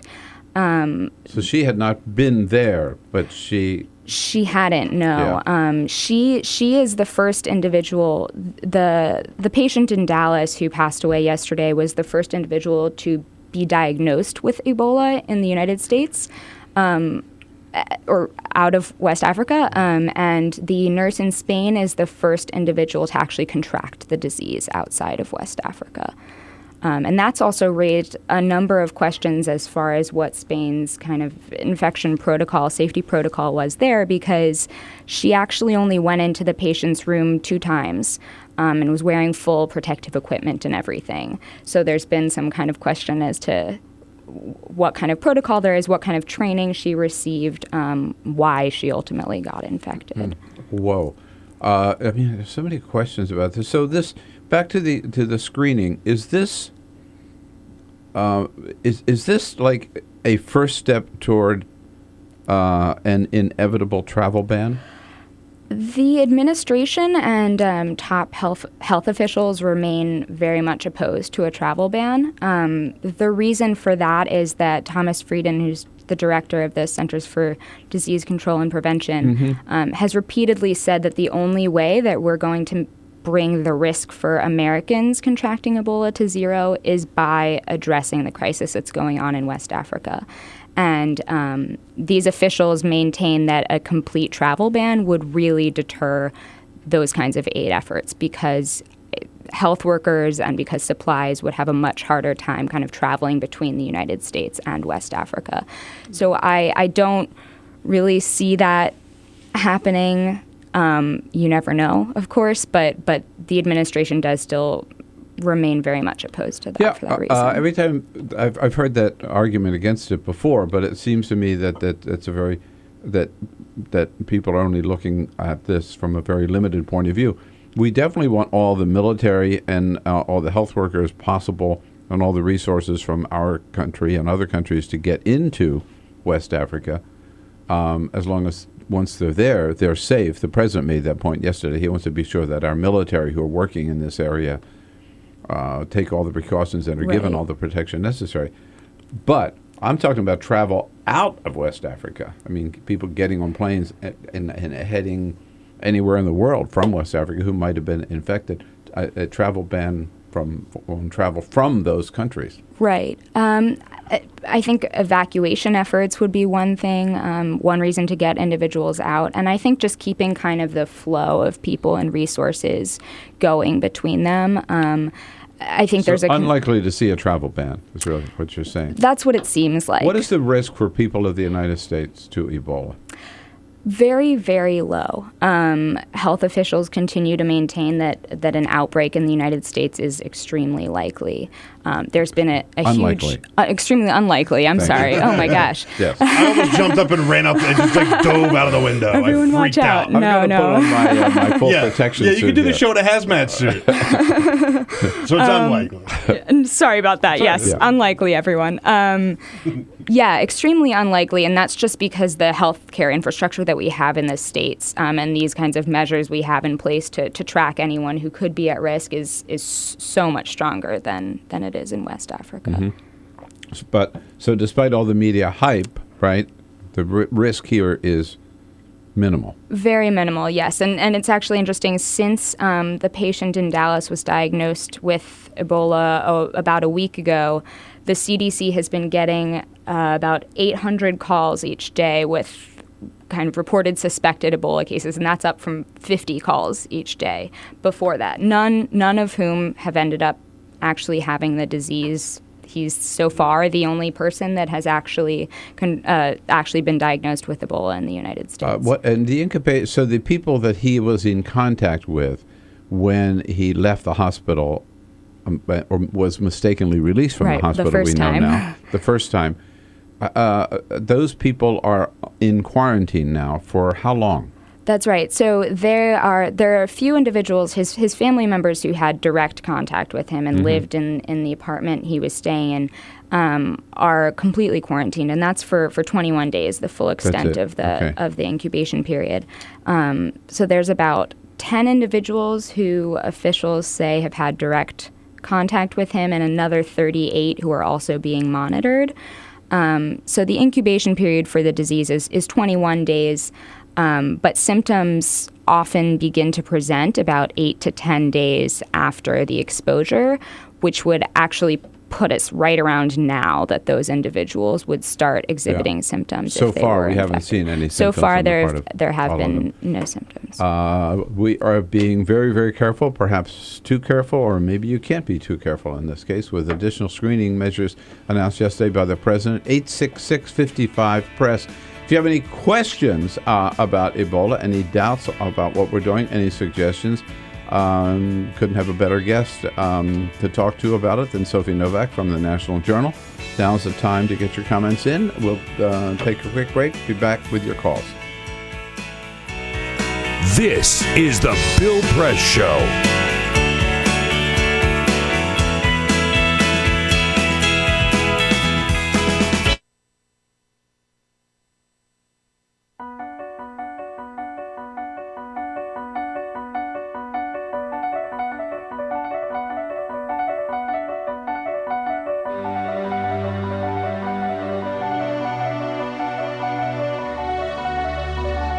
The most important issue on this planet right now is to protect and conserve biodiversity in the world's oceans. And I don't think people realize just how intimate our connection is with the oceans themselves. Not only do they provide the very foundation of life and control our weather, but life just simply could not exist without a healthy ocean. The real problem, though, is apathy. It's all out of sight, it's all out of mind, and people don't even think about it. But it doesn't matter whether you live in Peoria or on the coast. The fact is, whatever happens in the ocean affects all life forms on the planet Earth. If the oceans die, then civilization collapses. We all die. We cannot live on this planet without the oceans. This is, in fact, not the planet Earth. It's the planet ocean, but because we're a land-dwelling species, we refer to it as Earth. But it is the planet ocean, and the oceans are the heart and the foundation of all life on the planet.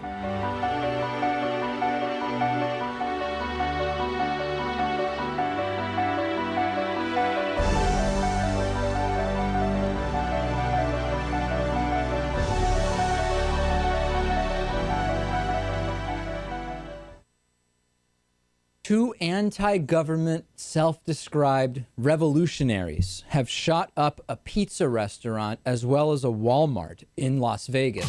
The internationally syndicated political series, The David Pakman Show, provides progressive talk, analysis, and interviews with the nation's youngest radio and television host, David Pakman.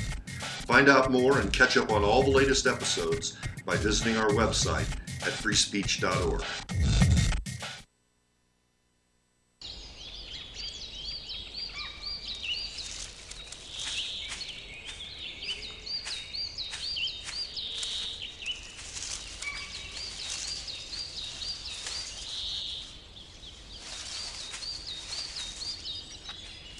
At Earth Justice, we defend the environment in the courtroom.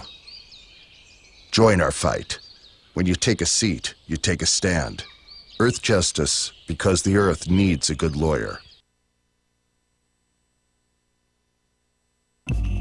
Tune into Gay USA with hosts Ann Northrup and Andy Hum for in-depth coverage of lesbian, gay, bisexual, and transgender news. Watch Gay USA every week, only on Free Speech TV.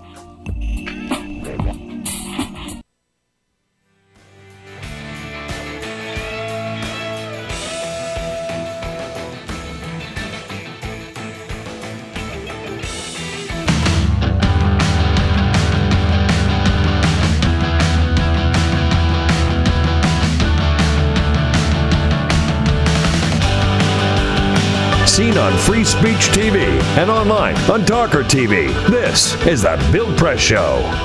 11 minutes before the top of the hour, Sophie Novack is with us from the National Journal. She's been covering the Ebola story from the beginning. Still a big story, and took on added dimensions yesterday when the White House announced that we are beginning additional screening at 5 U.S. airports starting this weekend, screening people. Estimated 150 people a day who come not into each of them, but a total at the 5 airports from West Africa, the 3 nations, Liberia, Sierra Leone, and Guinea, who have been most severely impacted by the Ebola crisis. Again, Sophie Novack from the National Journal here in studio with us. Sophie, just what is the situation now in these countries? I mean, the number of cases, the number of deaths, it's stunning. It is. It's still, the situation's still extremely grim. Excuse me. The case numbers keep going up exponentially.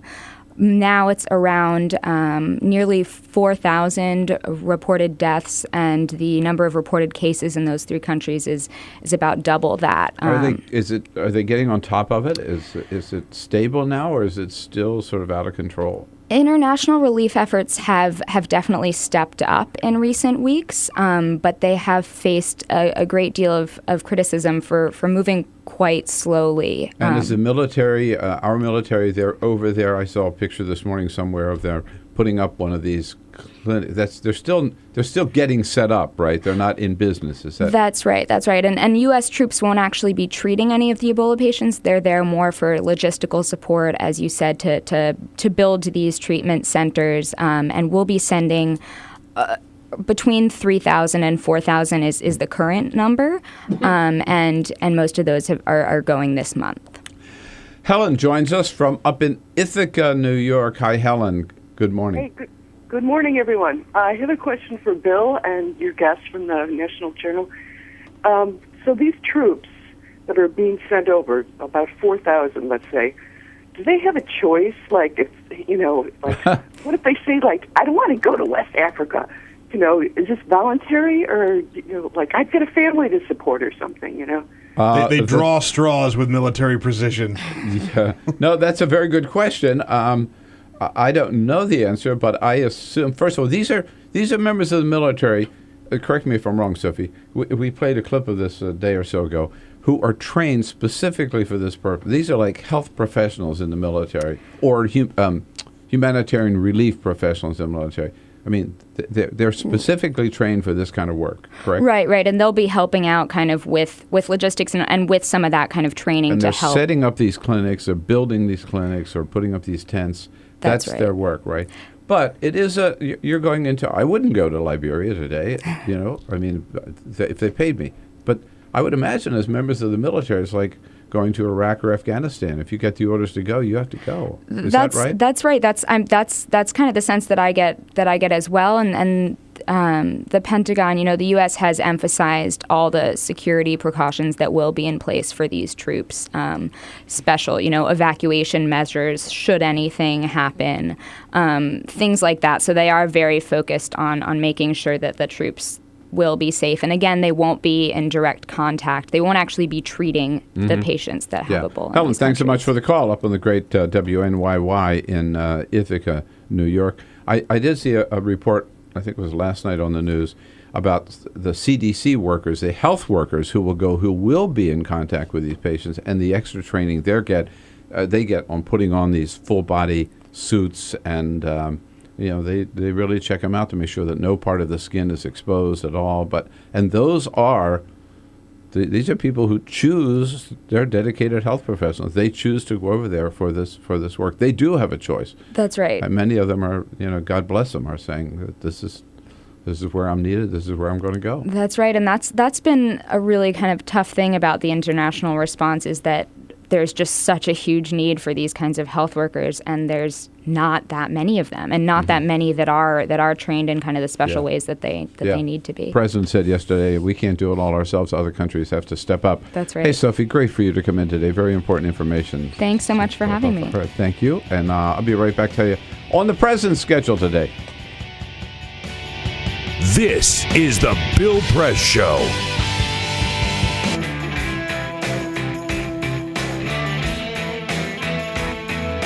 All right, no matter how much you enjoyed the first 2 hours here, we've got a great third hour coming up. You're not going to want to miss it. Olivier Knox will be with us as a friend of Bill for the entire hour from Yahoo News, and we'll be joined by Jeremy Herb from the defense reporter for Politico. Talk all about ISIS and talk more about this move to ban cigarette sales at military bases around the country. We know we lose you on Free Speech TV, so jump over to our video stream, youtube.com/Tawker, TAWKR-TV. That's it. Hour number 3 coming up on TawkrTV.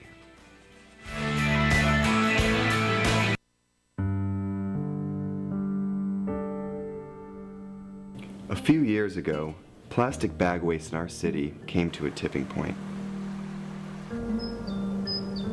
It was clear. We had a bag problem.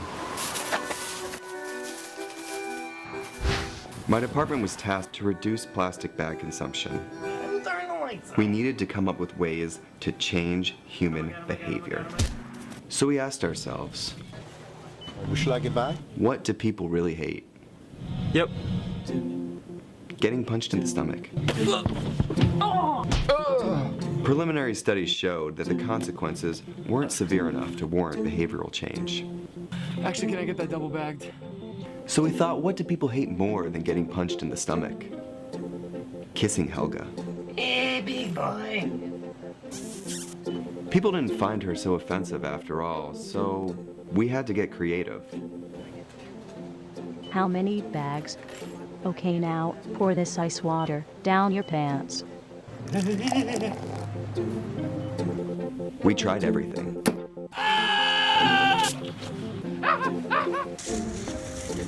Eat this rat. Defuse this bomb. Even fighting your clone. After blowing through millions of dollars of government funds on research, I came up with a brilliant idea. Why don't we just charge 5 cents per bag? That's a stupid idea. Would you like a bag? Yes. 5 cents a bag. 5 cents? 5 cents? Do I still have the option of getting punched? Honestly, I don't know how everyone else missed it. Why don't you just get a reusable bag?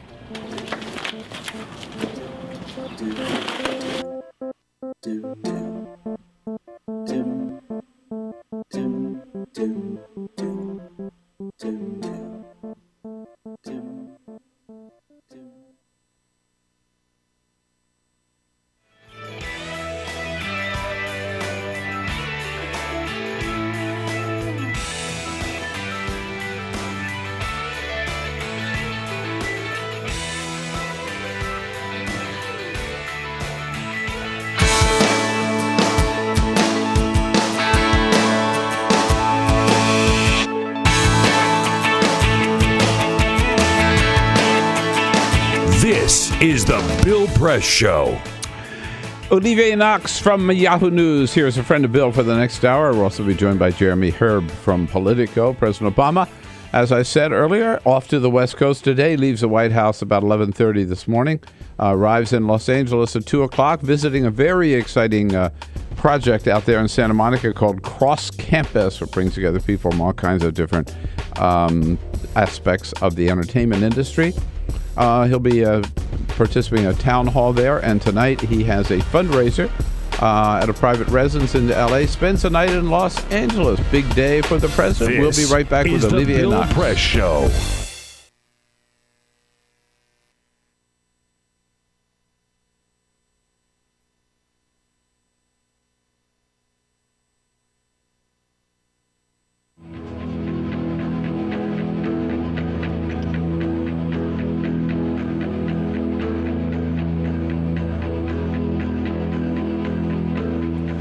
West here reporting from Houston, Texas for Climate Desk. Now, one of the biggest uncertainties in climate science right now is the role of clouds. What better way to work that part out than flying right through them? That's what NASA scientists aboard this airplane think. Welcome to NASA's biggest airborne laboratory. You're coming with us today on an 8-hour NASA flight mission. When you read these big IPCC climate assessments, what's the biggest uncertainty? There's two, right? The role of aerosols and clouds. Clouds is probably bigger than aerosols. That is a piece of a puzzle that right now we are missing. You can't get the models right if you don't understand the chemistry and the process. Now we're being told we've got to get on. The doors are about to shut, so let's go aboard.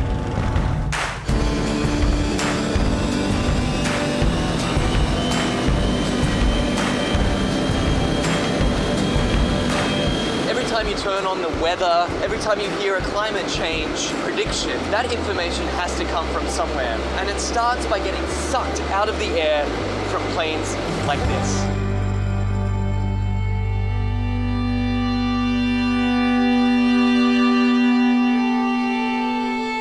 So this mission is to particularly try to understand the emissions from the surface, so mostly biogenic emissions, so from trees and other plants. Right now we're flying to our very first part of this experiment on the DC-8. Over Arkansas, there's a particularly pungent bouquet of emissions that scientists are interested in measuring. Well, these emissions lead to both aerosols and to molecules that both destroy and create ozone. So these are very important things to understand for climate studies. How it will manifest itself, it will be in more accurate and more reliable predictions. So what we're doing is taking a series of flyovers, each at a different level of the atmosphere, scooping up those emissions, testing them, and hopefully scientists are going to see exactly what's in this column of air all the way up. The data that we collect in one flight can keep busy 60 scientists and students for 3 years, 4 years. We're still studying data from data collected 20 years ago. In fact, this particular mission today is its most heavily equipped in its nearly 30 years of service. Each one of these consoles here is a specially equipped scientific instrument designed to collect all sorts of different data in real time. And this instrument here tracks the sun. We're looking at mist chambers. They're used to strip soluble gases. This black line is the CO2. It's about 390 ppm right now. We're putting these filters in the bags that we've got the aerosols that we trapped out of a certain amount of air. And so we're sampling up here about 150 liters a minute. That ultimately flows back into the operational models. It flows back into what goes on TV every day. Anyway, I got to get this sample going. You do it. It's a busy man at work. We can't let him rest. Well, get this. We've just spent 2 hours crisscrossing this one cloud formation. In, back out again, back in again. Then they grow, and we track them as long as we can, and then we let it go. Even one cloud can hold a host of answers to the mysteries of climate change. The patterns of, where the clouds are, what type of clouds we see, what kind of weather systems they're associated with it, that'll all be shifting in a shifting climate, in a world with climate change. Then the big spark is this, is when we actually get the meat on the grill. And then it will be some time to process it.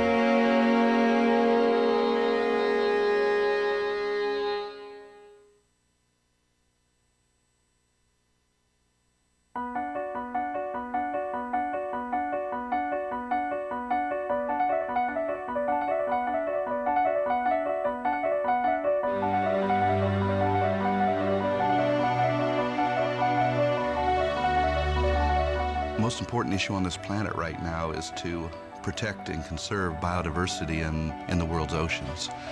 And I don't think people realize just how intimate our connection is with the oceans themselves. Not only do they provide the very foundation of life and control our weather, but life just simply could not exist without a healthy ocean. The real problem, though, is apathy.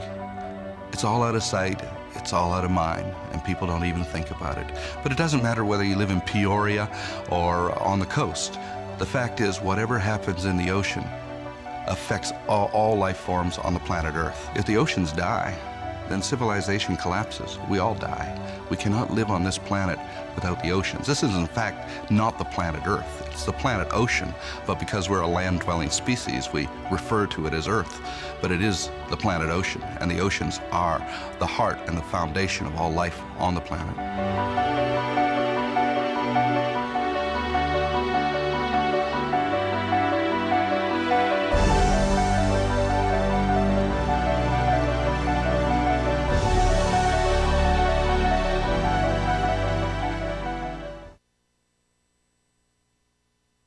What the frack? What the frack? What the frack? What the frack? President Obama, are you fracking kidding me? Reopen the EPA studies. In Texas, Wyoming, and Pennsylvania. Fracking pollutes our oceans. Fracking poisons our water. Fracking makes climate change worse. Fracking relies on toxic chemicals that cause cancer. Ban fracking now. Ban fracking now. Go on. Ban it. Ban fracking now. Please.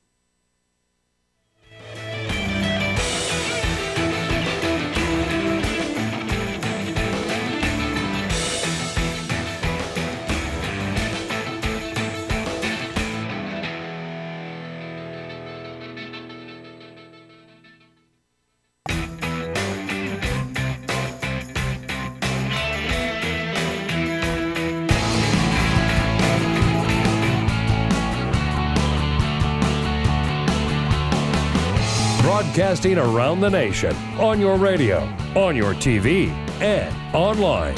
This is The Bill Press Show. Additional screening at 5 U.S. airports for passengers coming here from West Africa starts this weekend. Ebola getting more serious or just overreaction? Hello, everybody. Welcome to the Bill Press Show this Thursday, October 9. Here we are in our nation's capital, booming out to you nationwide on your local progressive talk radio station and on those two great radio apps, iHeartRadio or the TuneIn app. Also booming out to you worldwide on our video stream You can join us anywhere on the planet. Just get your local device and go to, or your electronic device, whichever one you choose.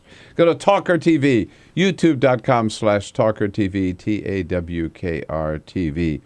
On this Thursday, October 9, don't forget, we will tell you what's going on, but most importantly, you tell us what it all means to you. Give us a call at 866-55-PRESS. Send us your comments on Twitter at BP Show and on Facebook at facebook.com/BillPressShow.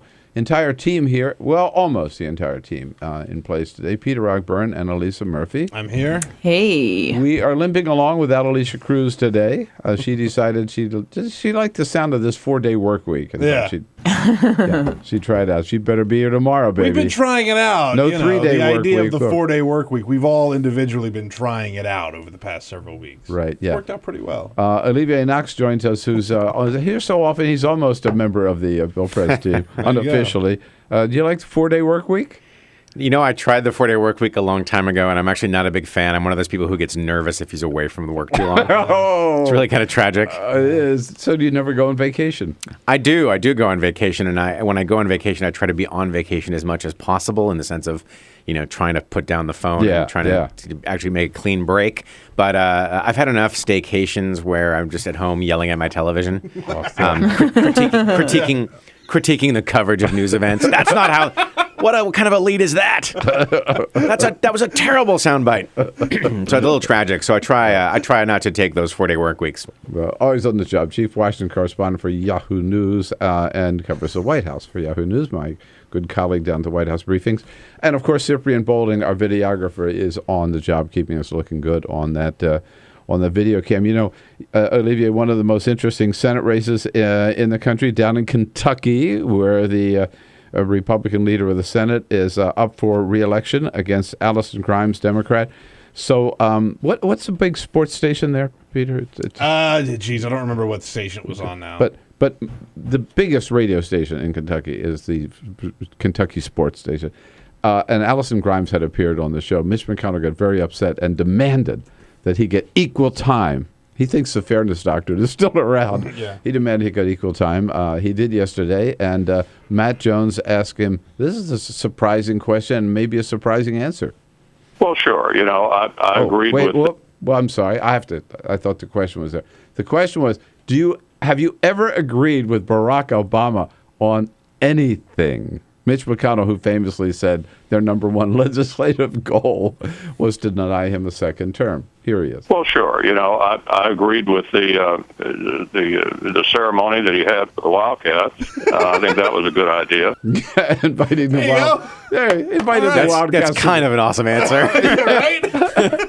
Okay, invited the Wildcats to the White House. Yeah. That's one thing in 6 years he's done. Who says bipartisanship is dead? There it is. They're reaching across the aisle. They can always come together on something. On the spot, and he found the topical answer. You guys, don't dismiss this out of hand. He's on a sports radio. He answered well. Yeah. Imagine if he hadn't said that, and the guy said, I think it's hilarious. "What about Obama honoring the Wildcat?" Right. Come on, what did I mean? Yeah, no, I don't think it's a bad answer. I just think it's hilarious. And it goes also goes something else that we forget in D.C., which is how much people who are not in D.C., not in New York, not in L.A., get their news and politics from shows that are not only about news and politics. Yep. Amen. Yep. Amen. Right. The one embarrassing thing, and now I forget exactly what team, but early on in this campaign, McConnell put out an ad that showed his celebrating a basketball team win. He was there, and it was not Kentucky team. It was some other state. Duke, I think. Maybe Duke, which is like that would have been a problem. Which is a real problem. That was, I think, it was Duke. Yeah, it was a issue. team that's hated in Kentucky, and they quickly had to take the ad down because somebody had put the wrong video up. Anyhow, 11 minutes after the hour, we'll get into it right with Olivier next. Lots to talk about. Jeremy Herb from Politico joining us at the half hour. But first, with the big headlines of the day. The Full Court Press. Just a couple of other stories making news. If you drank at least one Red Bull between January 1st, 2002 and October 3rd, 2014, you are entitled to $10 from Red Bull. That energy drink. I don't drink it. I don't think you drink it. You drink Red Bull? No. Yeah, I didn't. No. You did. No, I tried it once at a different radio morning show where the producer, he had this stuff, and I said, what's that? And he said, you have to have this. He brought one in. Ooh. Yeah, I've had a sip. It's really, really gross. But if you had one between those dates, how could you prove it? How do you prove Well, it? this is the thing. You don't have to prove it. You just have to click the link that said they have a link out, which we're going to tweet for anybody who wink drank Red Bull in the past 12 years. And you just have to say, I drank it, and then you get the $10. This all comes from a lawsuit that a man filed against Red Bull because they make the claim Red Bull gives you wings, and they say that it makes you perform better and makes you faster and more efficient, and that was the claim that they're trying to make here with this whole. What is it, an aphrodisiac? Well, not perform that way, Bill. Jesus. Fair question, though. Sure. Maybe it is. I don't know. I don't drink Red Bull. Maybe it is. What's the link? I'm going to get my $10. You know, I'll tweet it out at BP Show. But that's the kind of lawsuit where you want the winner to be barred from ever voting again, never driving again, never really taking any decisions that might affect his fellow Americans, right? Because honestly, I call into your judgment into question pretty severely here. I was drinking this heavily sugared soda, and I swore I was going to run. It says Red Bull gives you wings. Notice no wings have sprung out of my shoulder blade. No wings. Right. The Nobel Academy has awarded its prize for literature this morning, and it goes to French author Patrick Modiano. He is known best for his works on World War II. The Nobel Committee even acknowledged he is not very well known outside of France. In fact, a lot of people are sort of scratching their heads. Who is he? I've never heard of him before, but I'm sort of a rube. Non-fiction. Have you ever heard of Non-fiction? Patrick? Yeah, non-fiction. No, I never heard of him. Patrick Modiano. I'm a Frenchman, and I have no idea who he is. Okay, all right. Then I don't feel so bad for not knowing, then.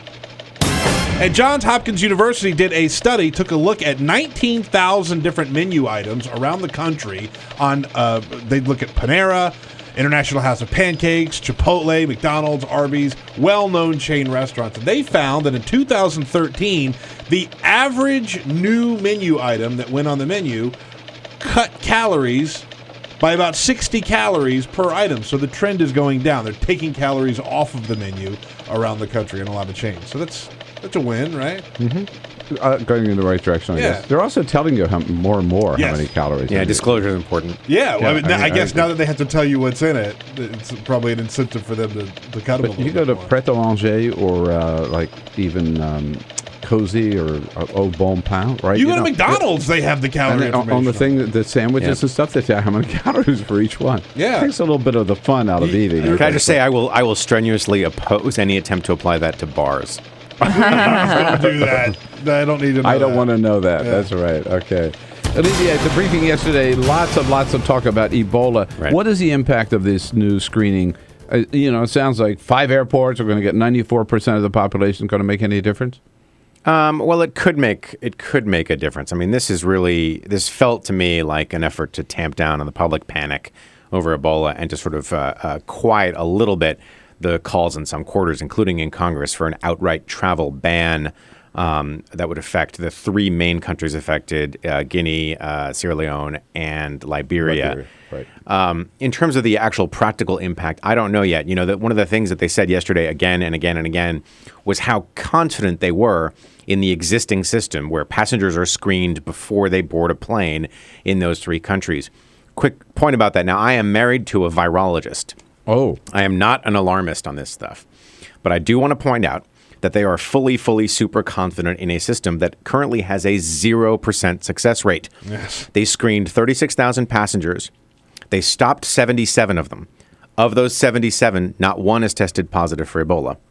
The one guy we know turned out to have Ebola, Mr. Duncan, the late Mr. Duncan, got through the system. So again, this thing that they're talking about having a super confidence in has a 0% success rate. Now, that said, the epidemics were those 77 allowed to leave the country? No, they were not. They were held back. They were denied boarding. But they don't have the disease. Correct. Is that what you're saying? Correct. That's what CDC told us yesterday. Yeah. CDC said of the 77, I think 74 had a fever, 3 had different other symptoms, but to date, none of those has tested positive for Ebola.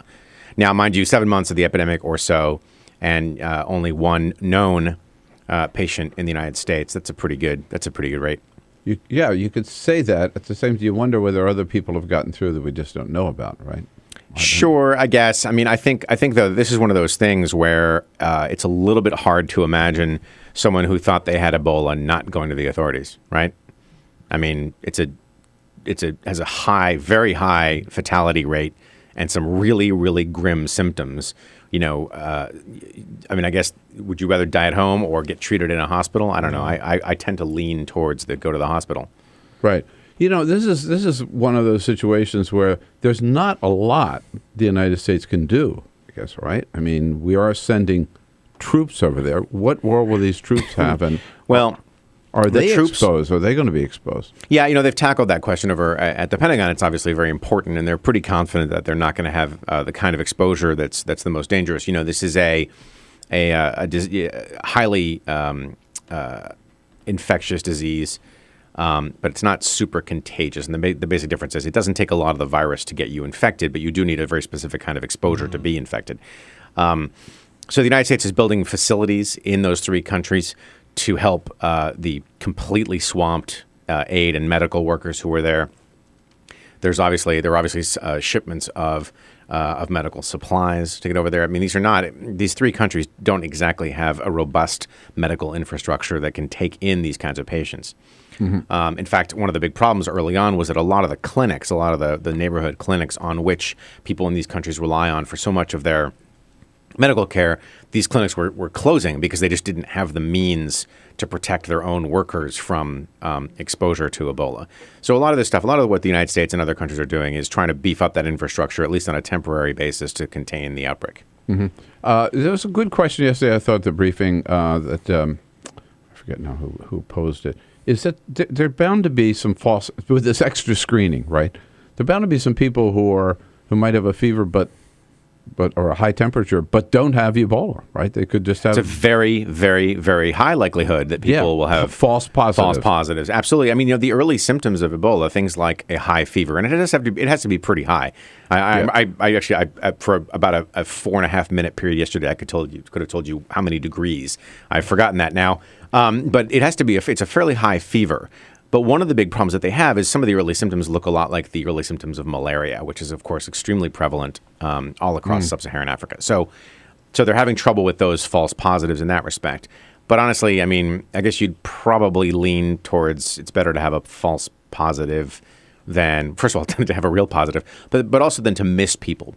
You know, one of the things the CDC announced yesterday that's really important is that they're going to collect a lot more contact information for people who are deplaning from flights that originated in those three countries, so that if someone turns out to have Ebola, they'll be able to reach out relatively quickly to everybody else who was on that flight. Yeah. But the president, in this conference call with local officials yesterday, which we did not have access to, correct? We had a transcript of it, that's right. Transcript, okay. What was he telling them?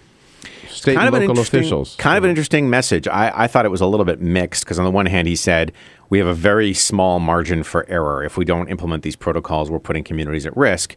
And on the other hand, he described these new entry screenings in the United States, at 5 airports in the United States, as a belt and suspenders approach. In other words, a redundant system on top of the exit screening. So he was trying to be reassuring on the one hand, but keep everyone still energized on the other. I think he described it as requiring an appropriate level of urgency. So what was the purpose of it was sort of put people on notice everywhere, right? You know, that we don't think there's any problem now, but we want you to be prepared and take all necessary precautions in case there is. Well, in a lot of mid-sized communities, so not your New York, not your Washington, D.C., that don't see a lot of travel, there's always the risk of an it can't happen here phenomenon. Which might lead state and local health officials to overlook some of the early warning signs. And so they want to make sure that those folks are on board with that approach. Olivier Knox here from Yahoo News, Chief Washington Correspondent. Your questions, your comments on the Ebola front. We'll also be talking about ISIS. And when we come back, I want to get your take on Leon Panetta. And your take on Leon Panetta. 866-55-PRESS, the toll-free number. This is the Bill Press Show.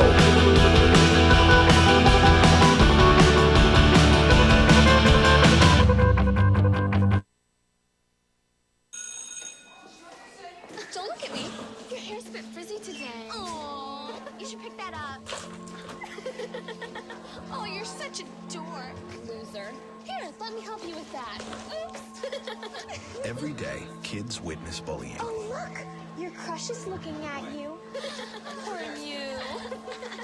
They want to help, but don't know how. See, no one here's gonna help you, because no one Teach your likes you. kids how to be more than a bystander. Visit stopbullying.gov. If you drive buzzed, it could cost you around $10,000. You'll face major legal fees, major fines, and steep insurance penalties. You could lose everything. Nothing kills a buzz like getting pulled over for buzz driving, because buzz driving is drunk driving. When some people struggle with their mortgage payments, they become frozen, petrified. Not knowing what to do, they do nothing. But the people who take action are far more likely to get the most positive outcome. Making home affordable is a free government program. Call now to talk one-on-one with a housing expert about the options that are right for you. Real help, real answers, right now. Here at the GED Pep Talk Center, we have pep talkers standing by to get you motivated for your GED diploma. Text the name Terry to 69222 for a sympathetic pep talk. You show people what you really are. Or for a gentle pep talk, text the name Deborah. You know you're going to make people very proud of you. And if that's not enough, text the name Danny for an extreme pep talk. Prove everyone wrong. Show them you're the boss. Get your GED pep talk and find free GED classes. Text the name of the person you want a pep talk from to 69222.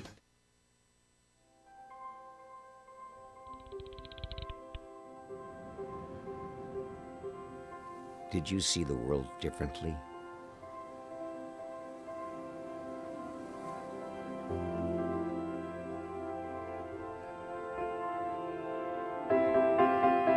Did you celebrate the victory?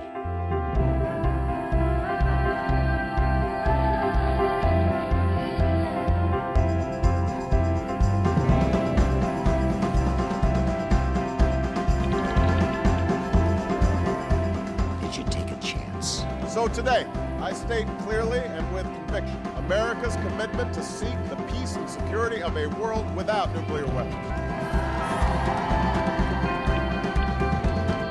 Did you stand up against our greatest threat?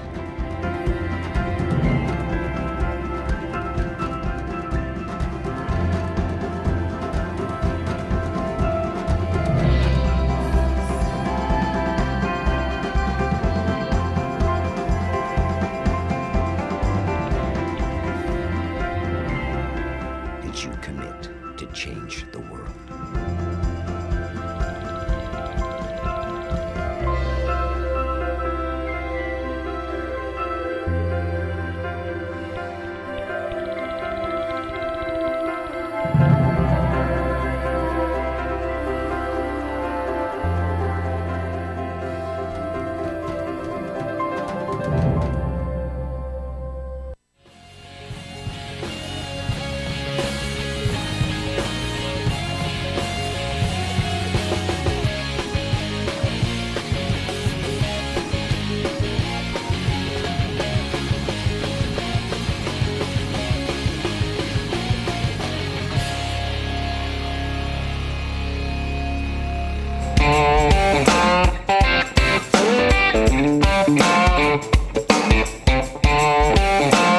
On your radio, on TV, and online.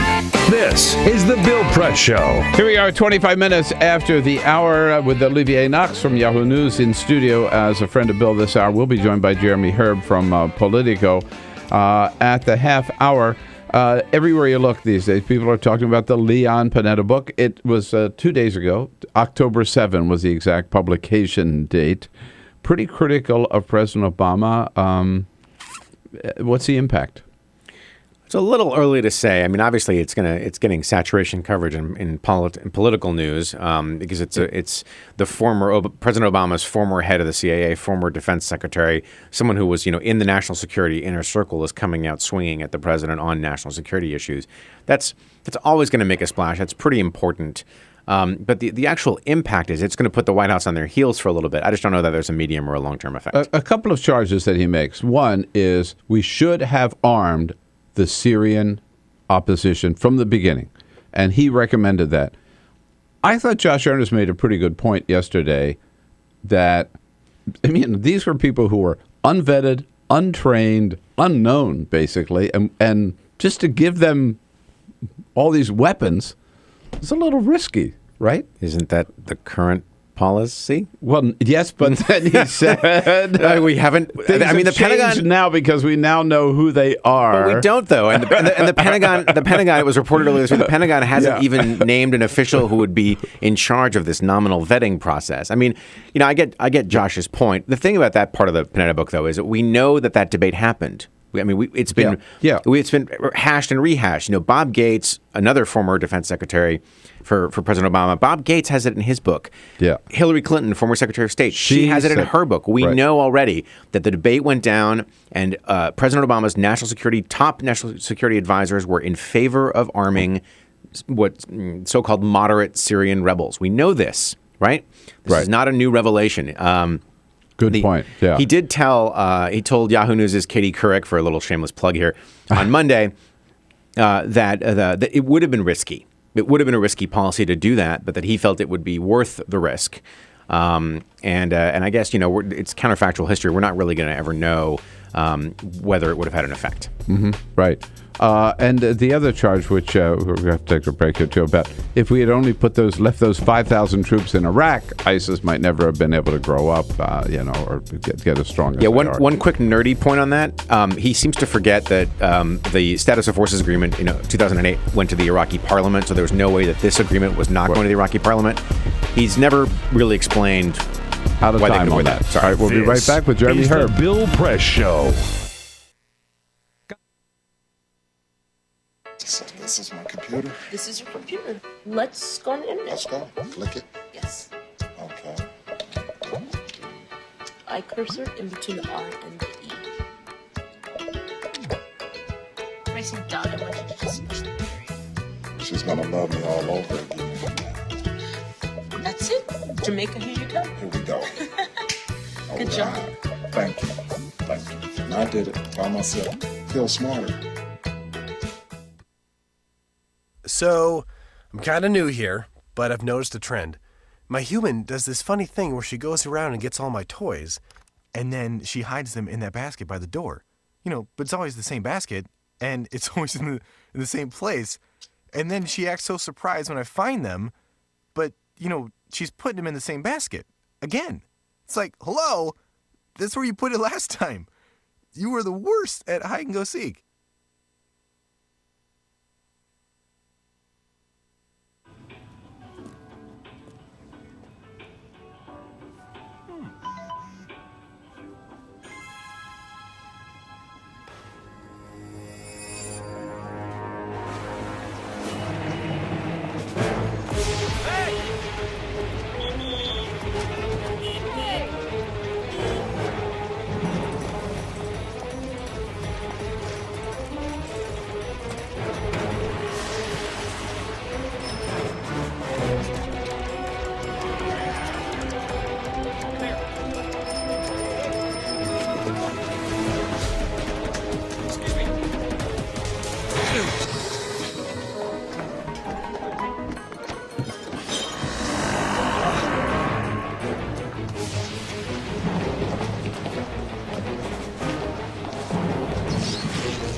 So, same time next week?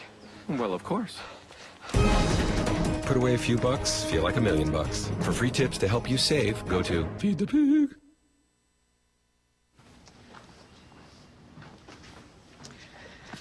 All right. I know this isn't any fun to talk about, but we should. Okay.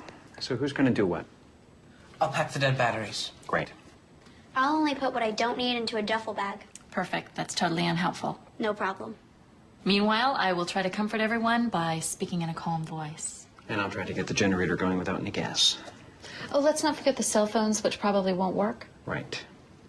And who is going to handle supplies? I can forget to do a list for us. Thanks, pal.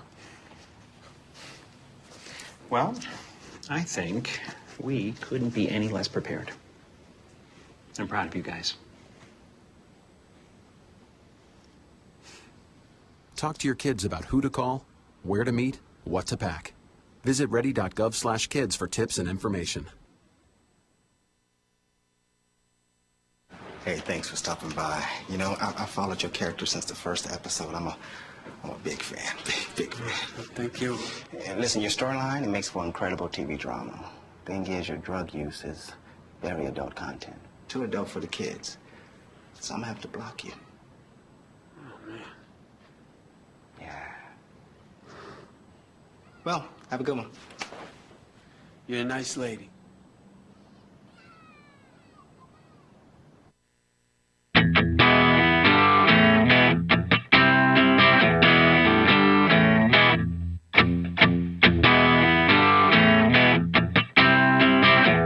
On your radio, on TV, and online. This is The Bill Press Show. Here we go, 33 minutes after the hour on a Thursday, October 9. We are live in our nation's capital, here on Capitol Hill, in our studio on Capitol Hill. Brought to you today by the American Federation of Government Employees, good men and women of all of our different federal agencies. Members of the AFGE under President J. David Cox. Proud to work for America every day. And you can find out more about their good work at afge.org. Olivier Knox here with us as a friend of Bill this entire hour, Chief Washington Correspondent for Yahoo News. Olivier, always good to have you here. Thanks for having me. And we're now joined by Jeremy Herb, who has been in studio several times with us, defense reporter for Politico. Jeremy, how are you? Good, thanks for having me. I want to talk ISIS, pick up where you left off, but I got to get this in somehow because I picked up this yesterday was a special segment of the New York Times on energy. Mm-hmm. Okay, I want to hold on. See that picture of that huge oil tanker? Yes. Okay, here's what's unique about that. That oil tanker is in Houston, and it's not delivering oil. It is exporting oil. Mm-hmm. From the crude oil from the United States, 400,000 barrels, the first unrestricted export of American oil to a country outside of North America in nearly 4 decades. That has huge national security implications, doesn't it? Sure. Jeremy? Huh? Yeah. I mean, all this talk about energy independence, my entire career in broadcasting, we're talking about energy independence. Have we finally arrived? Well, I mean, the administration talks up its record on domestic energy production every chance it gets, on oil, on natural gas. They also talk about, of course, promoting green energy and the rest of it. But yeah, absolutely, the growth of the United States as an energy exporter is really interesting, and it has ramifications for our relationship with China, our relationship with Russia, and it's going to make a difference over the long haul. I'm sure we're not entirely energy independent, but I mean, this is significant. I mean, we always hear from the Pentagon about energy as a national security issue. The Navy wants to get more green, and it's certainly part of that. So we were, just before the break, we ran out of time. So I want to come back to this charge of that we've heard from John McCain and now Leon Panetta and even I think maybe Jimmy Carter yesterday, that if only we had left those 5,000 troops in Iraq, residual forces, there would be no ISIS today. I'm simplifying, but you are simplifying, but that's what's great about the media. So we get to do. Yeah, I mean, it's an interesting argument. Close to that, but what's wrong with it? Well, so let me just quickly just do a quick dispense with what's right with it. Yeah, the idea would be that having American trainers and having daily contacts between American forces and their Iraqi counterparts might have prevented the Iraqi prime minister from packing the military with officers who were not U.S. trained and who were really only loyal to Maliki. That's part of the argument, all right? Other part of the argument, counterterrorism missions. Maybe they could have seen the early attacks and reported back with greater alarm to the Pentagon, and they could have arrested this. One of the problems, though, And I'm not particularly a big fan of the way the Obama administration handled these negotiations about leaving residual force. But one problem is all these folks seem to forget. They seem to just sort of say, well, if only we'd pushed harder.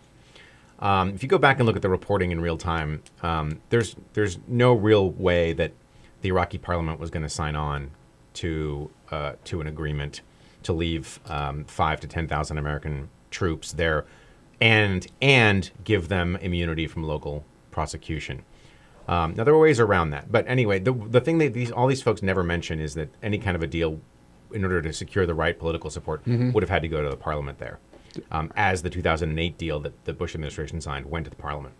And that's been kind of a problem. That's kind of a shortcut that they're all taking and saying sort of, you just wave your hands a different way and we get a deal. Well, it's not at all clear that that's the case. Right. So could we have done more to leave those troops there, and would it have made a difference? Jeremy? Well, I mean, the administration could have pushed harder. It could have done more to try and convince Maliki to make the case to the parliament and actually get the deal approved. But it's still not clear that it actually could. We could have gotten the immunity. There was a lot of desire within Iraq to get U.S. troops out of there, and of course there was a lot of desire within the White House to get U.S. troops out of there.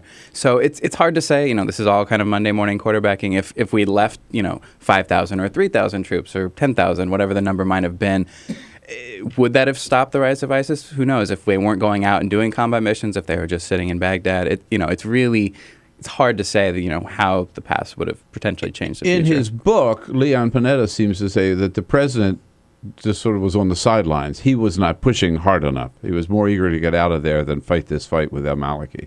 Yeah, that's a critique that goes throughout the book, and not just with Iraq. With Syria, with his red line, with engaging in Congress, it's that the president kind of sits on the sidelines, complains, doesn't actually want to get involved in the fight. And of course, the title of Panetta's book is Worthy Fights, and that was definitely his style.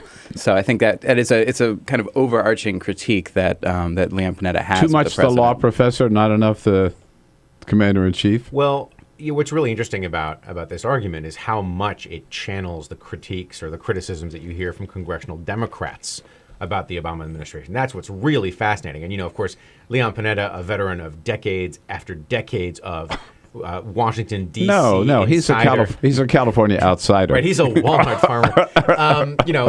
But he's channeling. I mean, I can't tell you the number of times I've heard nearly word for word those same criticisms from extremely frustrated congressional Democrats who say the president's too insular. He doesn't care about us as a recurring one. He won't fight. He won't fight for the things that he has us fight for, and he doesn't have anyone in the White House who will say no to him. Now, that's not quite true. I mean, at least at cabinet meetings, we know Leon Panetta and Hillary Clinton and those guys were pushing back on some of these ideas. But Panetta's critique just echoes almost perfectly what you hear from a lot of congressional Democrats. All right, so now we have this strategy underway. ISIS is up, however they got there, and we've been bombing them now for 2 months.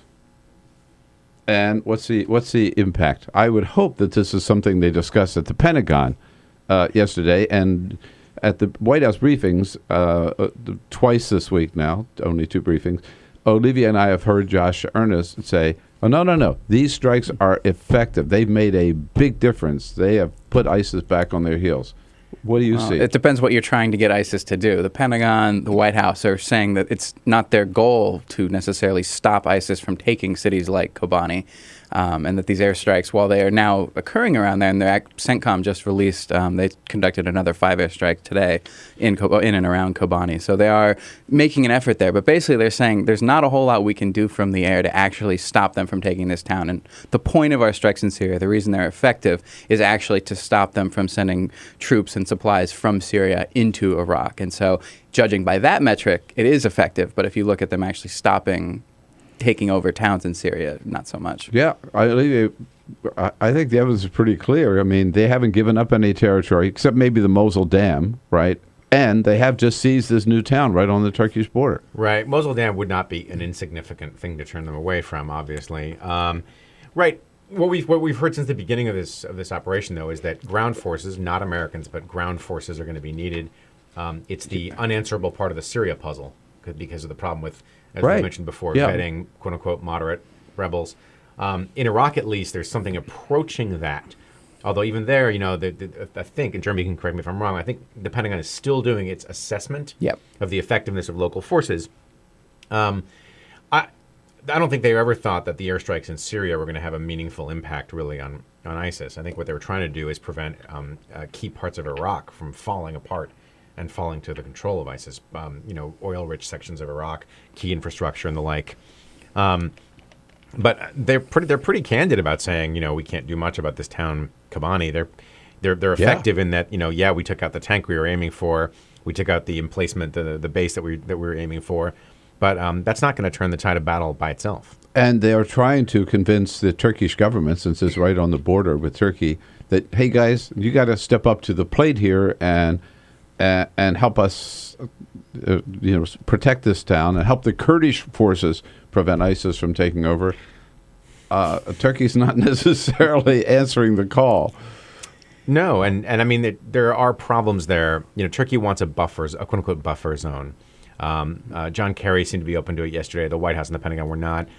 There are a lot of historical problems there, though. The Turkish central government has a difficult relationship with the Kurds, who had an armed independence movement for decades. So that's a problematic relationship. The Turks are not super keen to do any cross-border stuff into Syria because that would open them to some kind of response. Definitely a complicated picture. The last time I did any reporting on this at all was a while ago, but I didn't get the sense that the Pentagon was eager at all to be in a position of establishing and then defending some kind of at the time they were being called humanitarian corridors. Mm-hmm. But they were not into that at all. They saw that as a guaranteed road to mission creep. Right. And Jeremy, there's a story in the New York Times this morning too that Assad. I mean, it's so complicated there, as you point out. You got the Turks and the Kurdish forces, and they're sort of like on the same side, but they're really not, right? And a related story in the New York Times this morning that Assad is taking advantage now that we're pummeling ISIS. They're directing their forces against the moderate Syrian opposition, whom we are going to train as our ground forces. It's a mess. That's the easiest way to sum it up. I mean, and don't forget, Assad is also a key issue here with Turkey because they want the U.S. to say that its goal is still to remove Assad, and the U.S. is basically in saying that their strategy is an ISIS-first strategy. They're ignoring Assad, and I think Assad is also ignoring what the U.S. is doing because now they don't have to worry about ISIL. They can, as you said, focus on attacking the rebels who theoretically at one point are going to be the force to then go take out ISIL, and maybe eventually Assad. And the other problem, too, is the rebels, of course, being attacked by Assad are potentially more interested in attacking the Syrian forces than they would be taking on ISIL with potentially U.S. weapons. So it really is a complicated situation, and it's a lot more difficult for the U.S. to make any advances there compared with Iraq, which is also complicated, of course. But the ground forces are going to ride to the rescue. The problem is we're not going to see them probably for another 6 months or something. Oh, at least. What are we talking about? Oh, my God. Olivier Knox and Jeremy Herb here in studio with us. Join the conversation, your questions, your comments. Welcome. Maybe you've got a way out of this. 866-55-PRESS. We'll be right back. This is the Bill Press Show. What gets you into college? Good SAT scores? High GPA? Lots of extracurriculars? Sure, but what you really need is money. If you don't have the cash, you'll need a loan. And we mean huge student loans because the cost of college has risen 1,000% in the last 30 years. This means big money for the banks that collect fees and interest. Now, millions of young people are starting their adult lives with an average of $29,000 of loans on their backs. Altogether, we're talking $1.2 trillion in student debt. And more people are finding it impossible to pay them back. Welcome to the student debt crisis. The increasing demand for higher education and cuts to state funding gave colleges a huge incentive to keep inflating prices. I graduated about a year ago, currently in $35,000 of debt. I am in debt about like $25,000. I owe $23,000. I owe over $50,000 in student loans. 38.8 million Americans owe money on a student loan. And the biggest names in banking are making huge profits off the booming student loan industry. Sallie Mae, the largest provider of private student loans, made $949 million last year. They only give you about 6 months to look for a job. You have to start paying back the loan. It's very pressuring, especially nowadays. It's very hard to find a job. Over half of the students graduating in 2012 could not find a decent paying job. They either had low-wage jobs or unpaid internships or were unemployed altogether. So you can't make the payments. You start incurring late fees, which makes the loan even harder to pay off. And it stays with you for years, even decades. Right now, a third of the people who started repaying their loans are delinquent or in default. That's 13.7 million people, more than the populations of Chicago, New York, and San Francisco combined. Worse, it's not just the borrowers who are in trouble. Many loans require co-signers. So if the student is unable to pay, that co-signer, a father, a mother, or a grandparent, is now on the hook. Even a grandparent's Social Security benefits can be garnished to pay the loan. We should have an answer to this. If you get really behind in your car payment or your credit cards, you can file for bankruptcy. But Congress has made it nearly impossible to discharge student loans through bankruptcy. Big institutions make big profits while students try to make ends meet under crushing debt. Is this how we want our education system to work? The whole point of going to college is to get the career you want, but lately that's been discouraged because no one can afford school. You get a job just to pay off your student loans. We need higher education, not higher debt. Sign up to end the student debt crisis at higherednotdebt.org.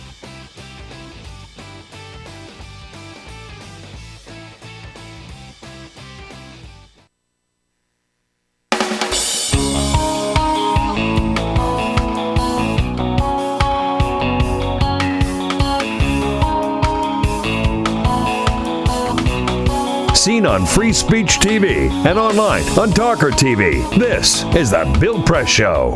12 minutes before the top of the hour, we're talking Syria, Iraq, ISIS, ISIL, Islamic State, Leon Panetta, all of the above. Throw them in the mix with Jeremy Herb here from Politico, defense reporter, and Olivier Knox, chief Washington correspondent for Yahoo News. So Leon Panetta in his book says we're talking maybe a 30-year war. 30-year war? Sure, why not?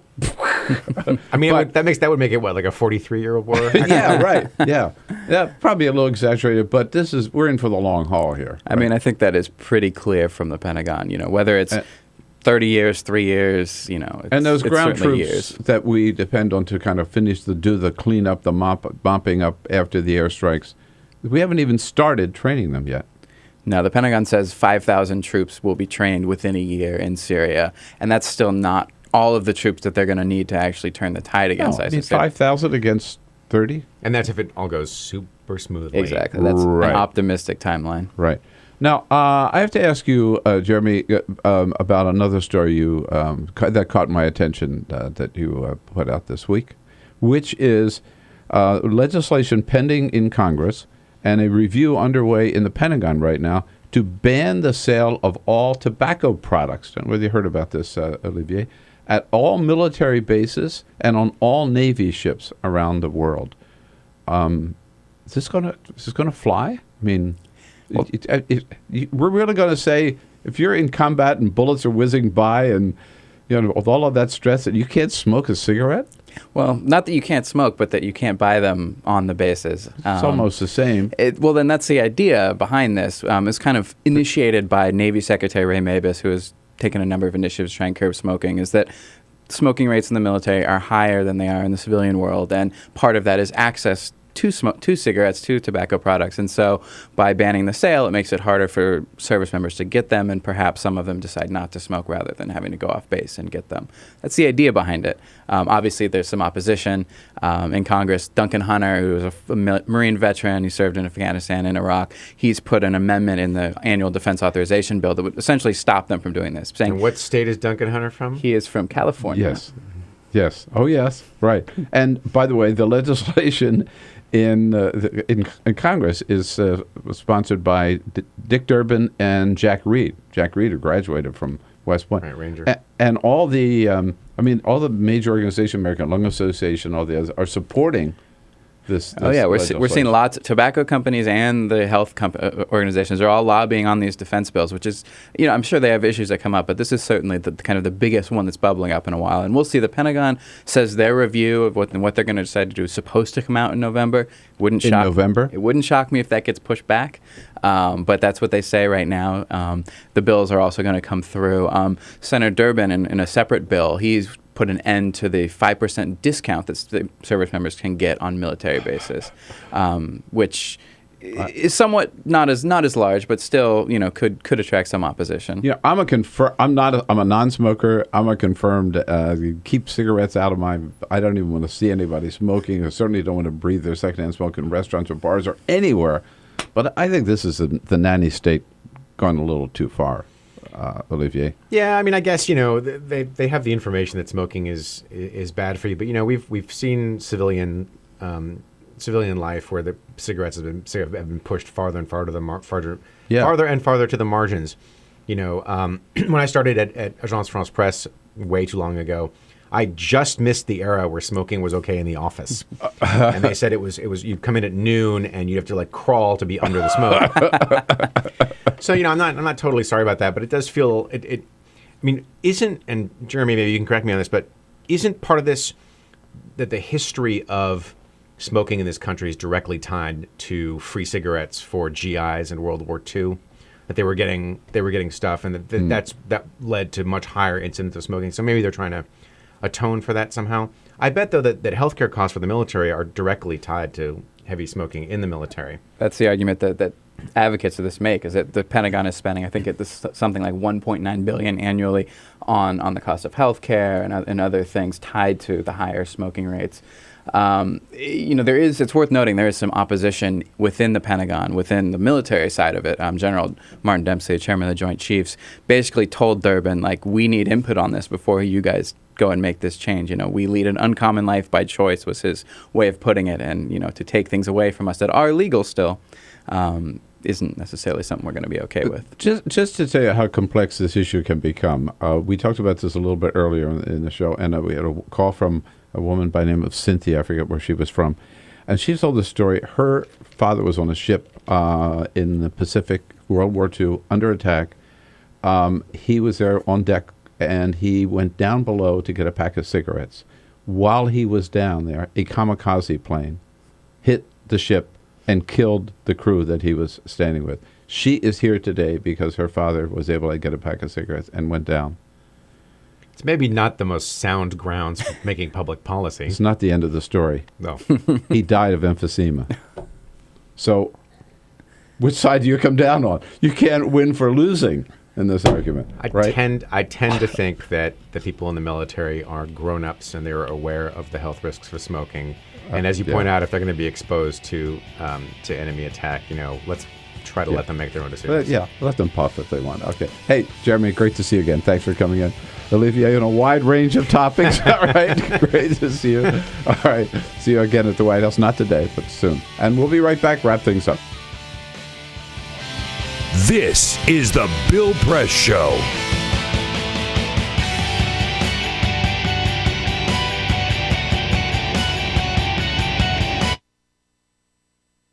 It is possible to read the history of this country as one long struggle to extend the liberties established in our Constitution to everyone in America. In other words, who, according to our laws and culture, gets to be considered a person? The law creates legal personhood, and movements create law and change culture. So, how have the courts passed laws to shape our culture? That history goes way back before Citizens United. 1819, Dartmouth College versus Woodward, Supreme Court case, turned a corporate charter from a government-granted charter to a contract. This ruling gave corporations standing within the Constitution. 1886, Santa Clara County versus Southern Pacific Railroad. Though the court did not rule on corporate personhood, the decision was subsequently cited as a precedent to hold that a private corporation is entitled to the same 14th Amendment rights of due process and equal protection as human beings. This makes it impossible for us to make laws that treat local businesses any differently than giant multinational corporations, even if their business practices are deemed to be harmful to workers, the environment, and communities, or if they have a history of violating the law. Hale versus Henkel, 1906. The court granted corporations the Fourth Amendment search and seizure protection. Dodge versus Ford Motor Company, 1919. The Michigan Supreme Court says the business corporation is organized and carried on primarily for the profit of the stockholders. Stockholder primacy is established. The purpose of the corporation, according to the court, is no longer to serve the public good, as it had been. It is now to maximize profit for shareholders above all else. Pennsylvania Coal Company versus Mahon, 1922. Corporations get the Fifth Amendment takings clause, meaning if you pass a regulation that impacts a corporation's ability to make a profit, that is deemed a taking, and they can sue for the right to future profits lost. This creates a chilling effect, and local and state governments become much more hesitant to pass laws in the public interest for fear that corporations can claim loss of potential profits that cities and states will be on the hook to pay. Buckley versus Vallejo, 1976. The Supreme Court rules that spending money to influence elections is protected under the First Amendment, in effect saying that money is speech. Citizens United versus Federal Election Commission, 2010. Today, the Supreme Court of Chief Justice John Roberts declared that because of the alchemy of its 19th century predecessors in deciding that corporations had all the rights of people, any restrictions on how these corporate beings spend their money on political advertising are unconstitutional. The court's ruling threatens to undermine the integrity of elected institutions across the nation. It's a rejection of the common sense of the American people.